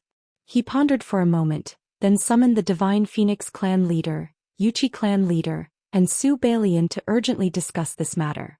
After the 3 leaders received the summons, They quickly came to Ji Tianxing's secret room. Lord Alliance Leader, what happened? Lord Alliance Leader summoned us in the middle of the night. Did something big happen? No matter what you are worried about, Lord Alliance Leader, please tell us. We are willing to share your worries. Ever since the Rebel Alliance was established, they had always been victorious. They had never tasted defeat. Now the entire boundless heaven continent was spreading the Rebel Alliance's name, praising Kenshin. Even their factions were treated as saviors and heroes by the billions of people. The three factions did not pay any casualties, but they received so much praise and support from the people. Of course they were overjoyed. Perhaps when they first joined the Rebel Alliance, they were still a little uneasy and uncertain about the future. However, now they were 100 times more confident and approved of the Rebel Alliance. In fact, they even wanted to have a real battle to show off their martial prowess and make meritorious contributions. Ji Tianxing waved his hand, indicating that the three leaders did not need to be so excited. He said calmly, "In the past few days I had a sudden impulse to use a secret technique to deduce the heavenly cycle and predict good and bad luck. As expected, the Southern Army is afraid of a disaster and may not be able to survive this. Therefore I will personally make a trip to the south. The three factions will each take a warship and rush to the next area. Just act according to the original plan. That zone leader has long had the intention to surrender. He is just waiting for us to arrive and go through the motions. Therefore you will not encounter any danger on this trip. Things change, you must not fight head-on. Remember to conserve your strength and report to me first." Hearing him say this, the three leaders understood what was going on. At the same time, they were also worried about the Southern Army. "Lord Alliance Leader, please rest assured. We will definitely act according to your orders. Lord Alliance Leader, please pay attention to your safety and be careful. Lord Alliance Leader, you are our spiritual leader and the spiritual pillar of the entire boundless heaven continent. Nothing must happen to you." The three leaders also reminded Ji Tianxing. Ji Tianxing did not say anything else. He put away the Godslayer warship on the spot and parted ways with the three factions. More than 3,000 soldiers appeared in the night sky. The three leaders hurriedly took out the warship and ordered their disciples to board it. Bai Long steered the Godslayer warship and flew south with Ji Tianxing. After flying for 100,000 miles, Ji Tianxing glanced at Bai Long. Seeing that he had only used 80% of the Godslayer warship's power, he said, "No need to conserve your strength. Full speed ahead." Full speed ahead meant giving it their all. Every hour they would use up billions of resources. In a day they would use up close to 100 billion resources. Bai Long was stunned. He looked at Ji Tianxing with some surprise and asked, "Master, is there a need for this? Could it be that the Southern Army has really encountered a disaster?" Ji Tianxing nodded slightly and said, "I rarely have such premonitions. Since it has appeared, it must be true. To be safe, we should hurry over and meet up with the Southern Army." Book Guest House Reading Website. Chapter 41:18. Seeing Ji Tianxing's solemn tone, White Dragon frowned. Realizing the seriousness of the situation, White Dragon stopped hesitating and activated the acceleration array of the deity-slaying battleship. Whoosh! The divine array of the deity-slaying battleship unleashed 120% of its power, increasing the speed of the battleship by 50%. Instantly, the battleship streaked across the sky like a shooting star and headed south. In order to meet up with Nangong Buhua and the others as soon as possible, the deity-slaying battleship had no time to hide its tracks. Ji Tianxing didn't cultivate in the Jiotian 10 Absolutes Tower either. Instead he stared at White Dragon in the cockpit. Of course he sent a message to Nangong Buhua first. Then he closed his eyes to rest and waited patiently. In the message he didn't mention that he was heading south. He only reminded Nangong Buhua to be careful and that there might be danger in the next 2 days. Soon, Nangong Buhua sent a message saying that he was leading the Southern Army to the Billowing Waves region to subdue the Billowing Waves region master. If nothing unexpected happened, the Southern Army would arrive at the Domain Master's cave residence in 12 hours, around noon the next day. Shimi Grotto Heaven's intelligence network had found out that the Billowing Waves region master had always been a neutral party. Even when the Imperial Tutor ordered the Billowing Waves region master to gather at the Dark Night region 3 times, the Billowing Waves region master remained unmoved. It seemed that the Billowing Waves region master was determined to surrender. There wouldn't be any accidents. After Ji Tianxing received Nangong Buhua's reply, he didn't say anything else. As he closed his eyes to rest, he thought to himself, if I were the imperial tutor, I wouldn't just sit around and wait for death. I have gathered so many elite soldiers and immortal kings. I have to give them a mission to deal a heavy blow to the rebel alliance. Only then can I turn the situation around. With me leading the northern army, it's useless for the imperial tutor to send anyone. Even if he comes personally, he'll just be digging his own grave. Therefore, the imperial tutor is likely to send a very powerful team to the south of the continent secretly to intercept the southern army. If he can successfully destroy the southern army, he'll be able to destroy the 6 forces of the rebel alliance and deal a heavy blow to the rebel alliance. At the same time, the imperial tutor can redeem his reputation and intimidate the other region masters. Ji Tianxing had made this judgment based on the uneasiness in his heart and the warning signs that had appeared in his mind. He was immersed in his deduction and continued to simulate the thoughts of the imperial preceptor. Since they've sent out a team of experts to secretly rush to the south of the continent, their target is the southern army. Then they must keep it a secret. Only then will they be able to succeed in one strike. The southern army's armies.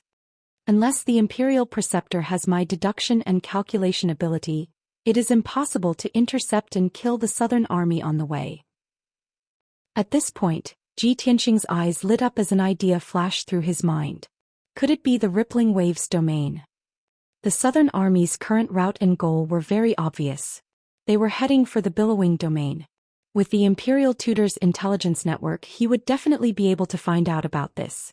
Therefore, the imperial tutor sending that team of experts to ambush the southern army in the billowing domain was definitely the safest choice. However, on second thought, Ji Tianxing felt that something was amiss. But the billowing domain's ruler isn't loyal to the Azura God Emperor. He's also a person who values his own interests and has no backbone or dignity. He's already expressed his willingness to surrender. How can he cooperate with the imperial tutor to ambush the southern army? Ji Tianxing's first reaction was that the team of experts couldn't possibly be ambushing the southern army in the billowing domain. But he thought about it again. The more impossible something was, the more careless one would be. Take Nangong Buhua for example. No matter how Ji Tianxing reminded him, he wouldn't take it seriously. At least, Nangong Buhua didn't think that there would be any danger in the billowing domain. The billowing domain's ruler is a fence-sitter. If our alliance finds him first, he'll probably surrender. But he didn't openly betray the imperial tutor. If the imperial tutor's team finds him, he probably won't resist, right? With this thought, Ji Tianxing vaguely guessed the imperial tutor's plan and the location of the southern army's calamity. Therefore, he took out a communication jade slip and prepared to remind Nangong Buhua to be careful of the billowing domain. But after he took out the jade slip, he retracted his hand. After all, he had already sent 4 messages to Nangong Buhua. The contents were roughly the same. They were all reminding Nangong Buhua to be careful and not be careless. If he sent another message, wouldn't Nangong Buhua be annoyed? Would it make him seem too cautious and lose the demeanor of an expert? Most importantly, all of this was just his conjecture and imagination.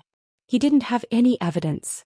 If he rashly sent a message to Nangong Buhua, but everything was normal in the billowing domain and nothing happened as he predicted, it would be a huge blow to him.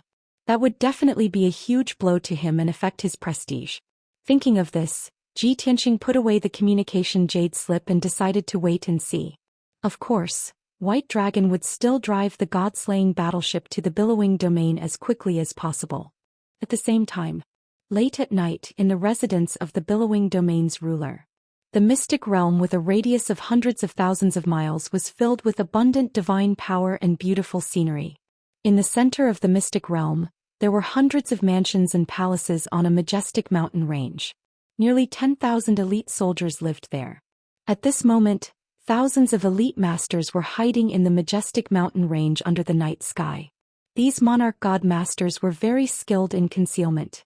They merged with the earth and mountains and were almost undetectable. The many palaces in the domain chief's manor were lit as usual. It was as peaceful as usual. However, in the residence of the billowing domain's ruler, a solemn and serious scene was playing out. The billowing domain's ruler and more than 10 god generals were standing in the brightly lit main hall with their hands clasped behind their backs and their heads lowered respectfully. Dozens of god kings stood under the walls and in the corners of the main hall. All of them were full of murderous intent and were glaring at the ruler.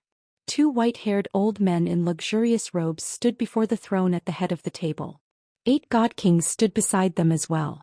The 2 old men in luxurious robes had the most powerful aura and the most dignified postures. After all, they were not only god kings in the 9th firmament realm, but also the great guardian and second guardian who had guarded the Azura divine palace for many years. What was the billowing domain's ruler in front of these experts? Of course, she had to stand obediently and respectfully and wait for her punishment. At this moment, the great guardian reprimanded her with a cold face. Billowing domain's ruler, you have failed to live up to the God Emperor's trust and title. Your performance this time has greatly disappointed the Imperial Tutor. In view of your disloyalty, the Imperial Tutor will take note of you temporarily and hope that you can redeem yourself by meritorious service. Otherwise, I'm here tonight to put you on trial in front of everyone. The second guardian said expressionlessly, I can't trust you for the time being. Therefore, for the sake of our grand plan, you and your generals can only stay in the prison for a few days. Chapter 41:19. Without a doubt. The God Slayer secretly sent by the Imperial Tutor had arrived at the Wavy Wave domain and taken control of the domain chief's mansion. The God Slayer didn't have much hope for the Wavy Wave domain chief, who was a fence-sitter. After sneaking into the domain chief's mansion, the God Slayer took control of the entire secret realm by force. He didn't let anyone in or out and imprisoned all the soldiers in case anyone leaked the information. Then the 2 guardians led a group of god kings to seal off the residence of the Wavy Wave domain chief. Following that, the aforementioned situation and conversation took place. The God Slayer treated the Wavy Wave domain chief like an enemy, which was really chilling. However, the 2 guardians and the Wavy Wave domain chief both knew that no one would show mercy at such a critical moment. Protecting their own interests was the most important thing. Therefore, the Wavy Wave domain chief didn't fight back on the spot, nor did he try to send a message to warn the Rebel Alliance. Anyway, his attitude had been wavering. He could accept being loyal to the Azura God Emperor or the Rebel Alliance. As for the result, it depended on which force entered the domain chief's mansion first and took control of him first. I will obey the orders of the 2 protectors. Hearing the second protector's order, the Wavy Wave region master bowed indifferently and said, Protectors, please understand. This subordinate has always been His Majesty the God Emperor and has never changed. Of course, I know it's too late to say anything now. So let me prove it with my actions. The Wavy Wave domain chief had made a decision in the short time just now. He would continue to be loyal to the Azura God Emperor. Even if the 2 guardians and the Imperial Tutor still doubted him, he could redeem himself by stopping the Rebel Alliance and proving his innocence. Unfortunately, the 2 guardians didn't intend to give him the chance. Now you want to redeem yourself by doing good deeds? Proving your innocence? The great guardian raised his eyebrows and squinted at the Wavy Wave domain chief with a disdainful sneer. That won't be necessary. You'd better go to the prison and reflect on yourself. With that, the great protector waved his sleeve and ordered, Take him away. Immediately, several armored godly kings escorted the domain master, vice domain master, and a dozen divine generals out of the hall. Next, they would be suppressed in a heavily guarded prison until the God Slayer destroyed the Rebel Alliance's southern army. Only then would they be released. The hall was silent for a moment. Before long, one of the God Kings responsible for escorting the region lord and the others returned to the hall. He reported to the 2 protectors, Protectors, the region lord and the others have been imprisoned, and the sealing formation has been activated. The great guardian nodded slightly and warned in a solemn tone, Stay alert and watch over them strictly. Don't let them escape. Most importantly, we have to keep an eye on them day and night. We can't let them spread the news. Everyone knew that the domain master of the Wavy Sea domain wanted to rebel. If at this moment the domain master of the Billowing Wave domain tried to send out a message to alert the Rebel Alliance's southern army, this would be his proof of allegiance. He could take credit for saving the southern army and join the Rebel Alliance. However, the God Slayer's hard work and the Imperial Tutor's meticulous plan would all go to waste. The God King bowed and acknowledged the order. Then he left the hall to carry out his mission. The hall was quiet again. The Great Protector looked at the divine generals and asked, How's the ambush formation that I asked you to set up? The leader of the divine generals hurriedly replied, Great Protector, the soldiers have already completed their mission. They hid very well. I've checked twice and found no problems. The Great Protector nodded and said to the Second Protector, I'm afraid that the ambush formation is not enough. We have to take action as well. While the southern army of the Rebel Alliance hasn't arrived yet, let's try to set up 2 more formations in half a day. The Second Protector thought for a moment and nodded in agreement. If we use 36 God Kings to help us set up the formations, it shouldn't be difficult to complete. After the discussion, everyone started to move. Half a day passed quickly. At noon the next day, several divine warships flew across the sky in a formation and approached the palace of the Surge Domain rapidly. Obviously, the southern army of the Rebel Alliance had arrived on time. The entrance to the secret realm was already in sight. In the divine warships of the 6 forces, the disciples of each clan finished their rest and started to prepare for battle. The clan leaders and elders of each clan also gathered in the hall of the divine warship. They were ready to give orders at any time. The divine warship in the lead was the Nangong clan's warship. More than 1,000 disciples of the Nangong clan were ready to set off. They were in high spirits. Nangong Buhua, Nangong Nihuang, and several elders stood in the hall and looked at the entrance of the secret realm with their divine senses. The Alliance Master has already reminded us 3 times to be careful. We have been very cautious and didn't encounter any accidents along the way. Now we have arrived on time. The Surge Domain Master, that fence-sitter, has already shown signs of surrendering. I think that when we arrive at the entrance of the secret realm, there won't even be a battle. They will let us through directly. At that time he won't even have the courage to negotiate. He will just swear the oath of surrender. Nangong Buhua looked ahead and said with a smile. The elders nodded in agreement. They all laughed and talked, making fun of the Surge Domain Master. Only Nangong Nihuang remained calm. She reminded her father appropriately, Father, since young Master Long has warned us 3 times to be careful, something must have happened. He has divine powers that we can't imagine. He must have sensed something. That's why he is so serious. Even if we arrive at the Surge Domain Master's mansion, we can't let our guard down. Nangong Buhua nodded seriously and said, Nihuang is right. Young Master Long is not an alarmist. He must have his reasons for being so cautious. After pausing for a moment, he thought of an idea and said to Nangong Nihuang, Send a message to the other 5 clans. Tell them to stay alert. We, the Nangong clan, will go to the entrance of the secret realm and enter the Surge Domain Master's mansion to check out the situation. Let them follow behind us. They can come in after I make sure it is safe. Normally, a leader would let the other clans under him test the enemy's situation. They would be cannon fodder and die. However, as the deputy leader of the Rebel Alliance, Nangong Buhua knew that there were a few clans who were not convinced. He didn't want to let Ji Tianxing down, so he worked even harder. Not only did he take the lead in carrying out the mission, but he was also the first to go when there was danger. He helped the other clans to scout the way and bring up the rear. He did this because he didn't want to give others a reason to criticize him. He wanted the other clans to be convinced that the Nangong clan had sacrificed the most. He deserved the position of deputy leader. Chapter 41:20. Nangong Nihuang and the other elders saw how selfless Nangong Buhua was. Everyone had complicated expressions. They wanted to persuade Nangong Buhua that there was no need to do this. But they could not say it out loud. They knew what Nangong Buhua was thinking. Nangong Nihuang still followed the order and sent a message to the other 5 families. However, the leaders of the 5 families had different thoughts when they received the message. They told the elders of Nangong Buhua's order, and everyone started to discuss it. We arrived at the entrance of the mystic realm together. Of course, we have to go in together to find the wavy zone ruler. What is Nangong Buhua doing? He made it sound nice. He said that he was afraid of danger and wanted to check out the situation first. It seems that he would rather sacrifice the Nangong clan to protect us. But who knows what he is really thinking? The wavy zone ruler has already shown her intention to surrender. She is a fence-sitter. What danger can there be? The way I see it, he's probably trying to steal the credit. That's right. All along, the 6 families have been successful when working together. However, merits that were too hard to obtain were not considered merits. Nangong Buhua is too weak to be a deputy leader.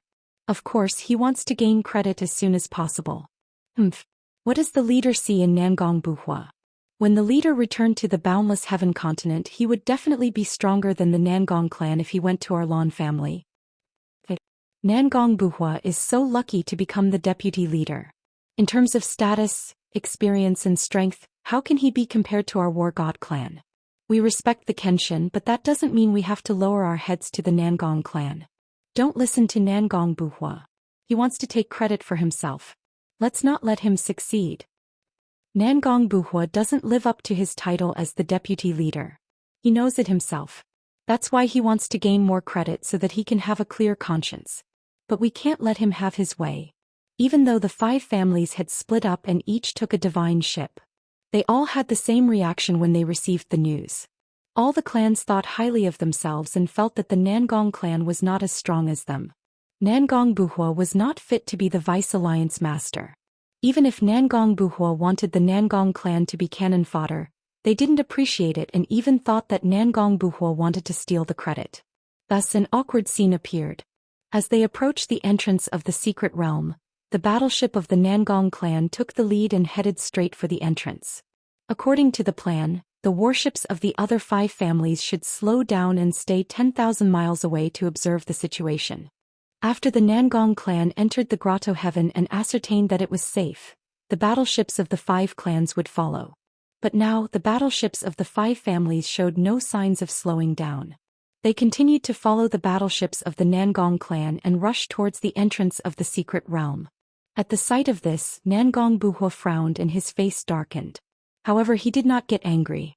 Instead, a look of self-mockery flashed across his eyes. Seems that this seat has been thinking too much. Looks like their prejudice towards this seat is not something that can be dispelled overnight. Nangong Nihuang and the elders all looked angry and couldn't help but discuss. Those 5 families actually disobeyed the order? Do they still have any respect for the deputy alliance leader? Don't talk about it. They have always been unhappy that our clan leader has become the deputy alliance leader. Damn it. Even if they have prejudice against our clan leader, they can't treat a military order as a joke. That's right. If something happens and the alliance leader pursues the matter, can they bear the responsibility? The elders were filled with righteous indignation and couldn't wait to reprimand the 5 families. Nangong Nihuang also frowned and said indifferently, "Stop discussing and focus on preparing for the battle. Report this matter to the alliance leader after the battle and he will naturally deal with it. What we need to do is to do our best to complete the mission. We can't disappoint the alliance leader and can't embarrass him." The elders quickly nodded in agreement and stopped discussing this matter. They suppressed their anger and remained calm as they began to mobilize the disciples of the Nangong clan. Swoosh. The battleship of the Nangong clan arrived at the entrance of the secret realm and quickly stopped. The cabin door opened and Nangong Buhua rushed out first. Nangong Nihuang and the 5 elders led 1,200 disciples and rushed out of the battleship in a mighty manner. Swoosh. In a short while the Nangong clan had surrounded the cloud platform at the entrance of the secret realm. There were more than 100 elite guards on the cloud platform floating in the sea of clouds. They were guarding the array altar that led in and out of the secret realm. They were also vigilant and alert. When they saw the battleship attacking, they had already sent a message to the people in the secret realm. When the disciples of the Nangong clan surrounded the cloud platform, the 100 guards quickly waved their divine weapons and launched an attack fearlessly. Suddenly, an overwhelming divine light shrouded the sky and covered the scorching noon sun. Seeing this scene, the people of the Nangong clan were stunned and somewhat incredulous. What's the situation with the guards of the Billowing Waves Domain Chief's mansion? More than 100 guards surrounded by thousands of our troops have the courage to take the initiative to attack. They are courting death.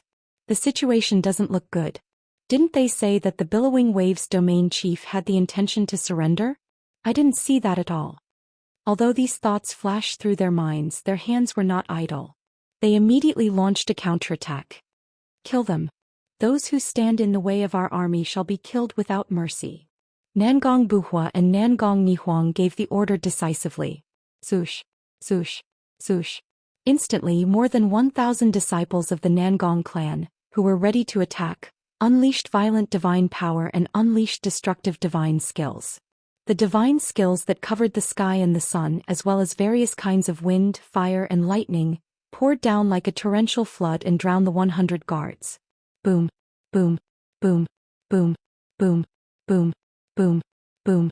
The divine skills of the two sides collided with deafening loud noises that spread over a radius of tens of thousands of miles.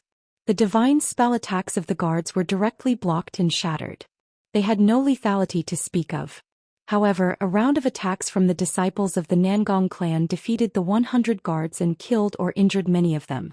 The guards were instantly defeated. More than 100 of them were killed on the spot. Not even their corpses were left. More than 50 people who were lucky enough to survive were also severely injured. They were dripping with blood and struggling at death's door. At this moment, the 5 families also sent out a large number of disciples to join the battle. The dozens of guards who were lucky enough to survive turned around and retreated without hesitation when they saw that the situation was not good. Since they were going to escape back to the Mystery Realm, they had to activate the array altar and open the entrance to the Mystery Realm. After they passed through the oval-shaped light door and escaped back to the Mystery Realm, it was too late to deactivate the array. Nangong Buhua, Nangong Nihuang and the others chased after them. They killed several guards who deactivated the array and led the way into the Mystery Realm. Chapter 41-21. When the Nangong clan rushed into the secret land, the entrance to the secret land had been breached. Nangong Buhua and Nangong Nihuang led the Nangong clan disciples to chase after the 50 fleeing guards. The 5 clans followed them and entered the secret land in a single file. After they entered the secret land, several battleships followed them in.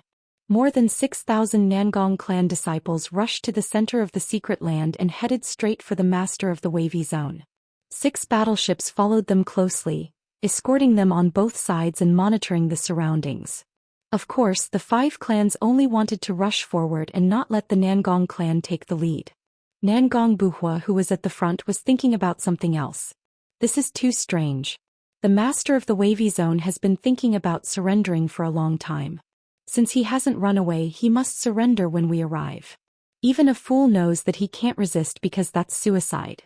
He doesn't even need to sacrifice the 100 guards at the entrance of the secret land. Even if he wants to put on a show, he doesn't need to sacrifice the lives of 100 guards.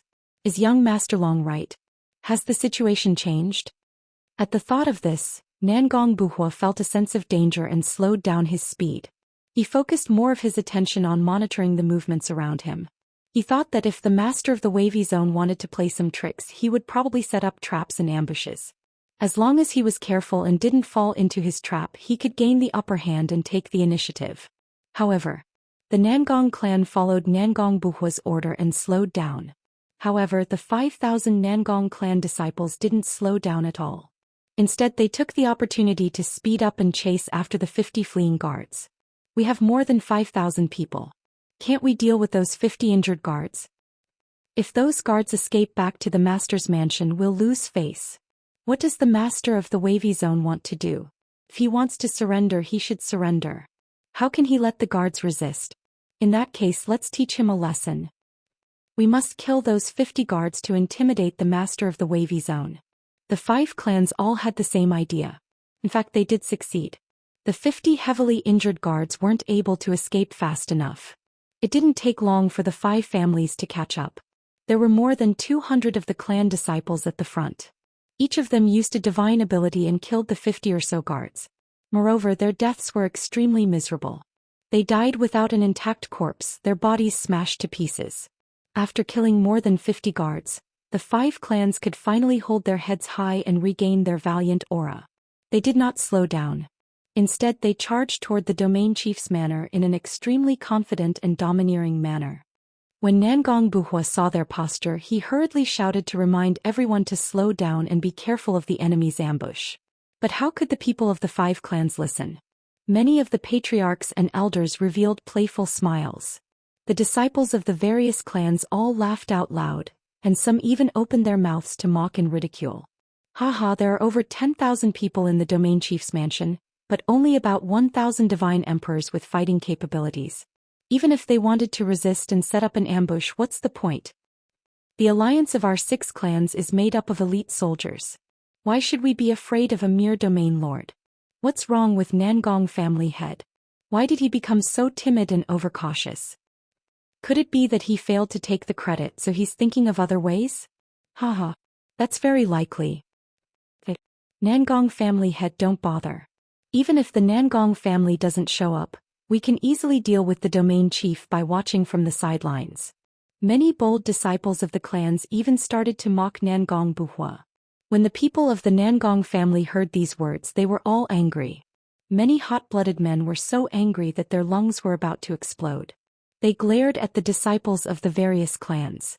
However, Nangong Nihuang had already given a strict order that no internal strife was allowed.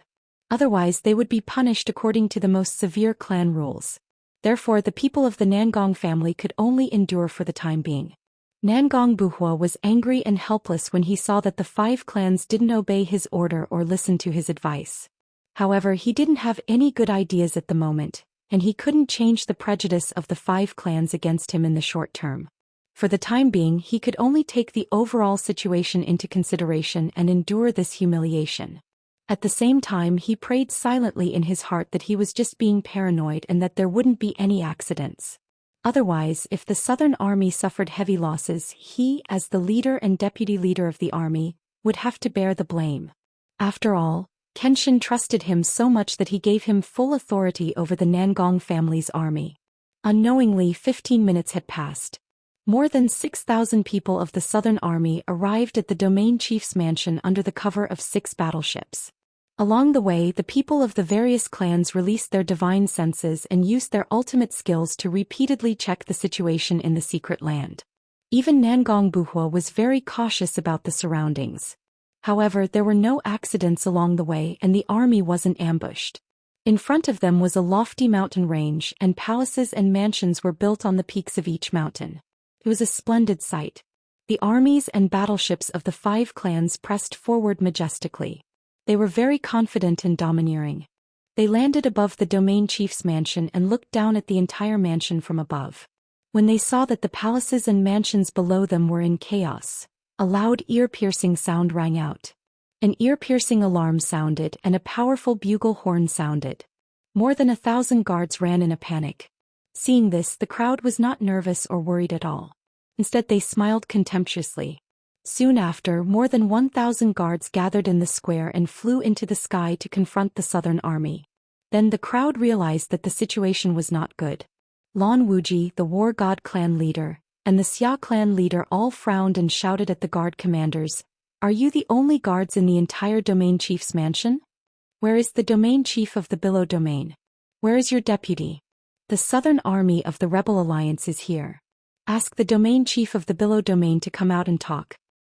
The domain chief of the Billow domain only sent these small fries to deal with us.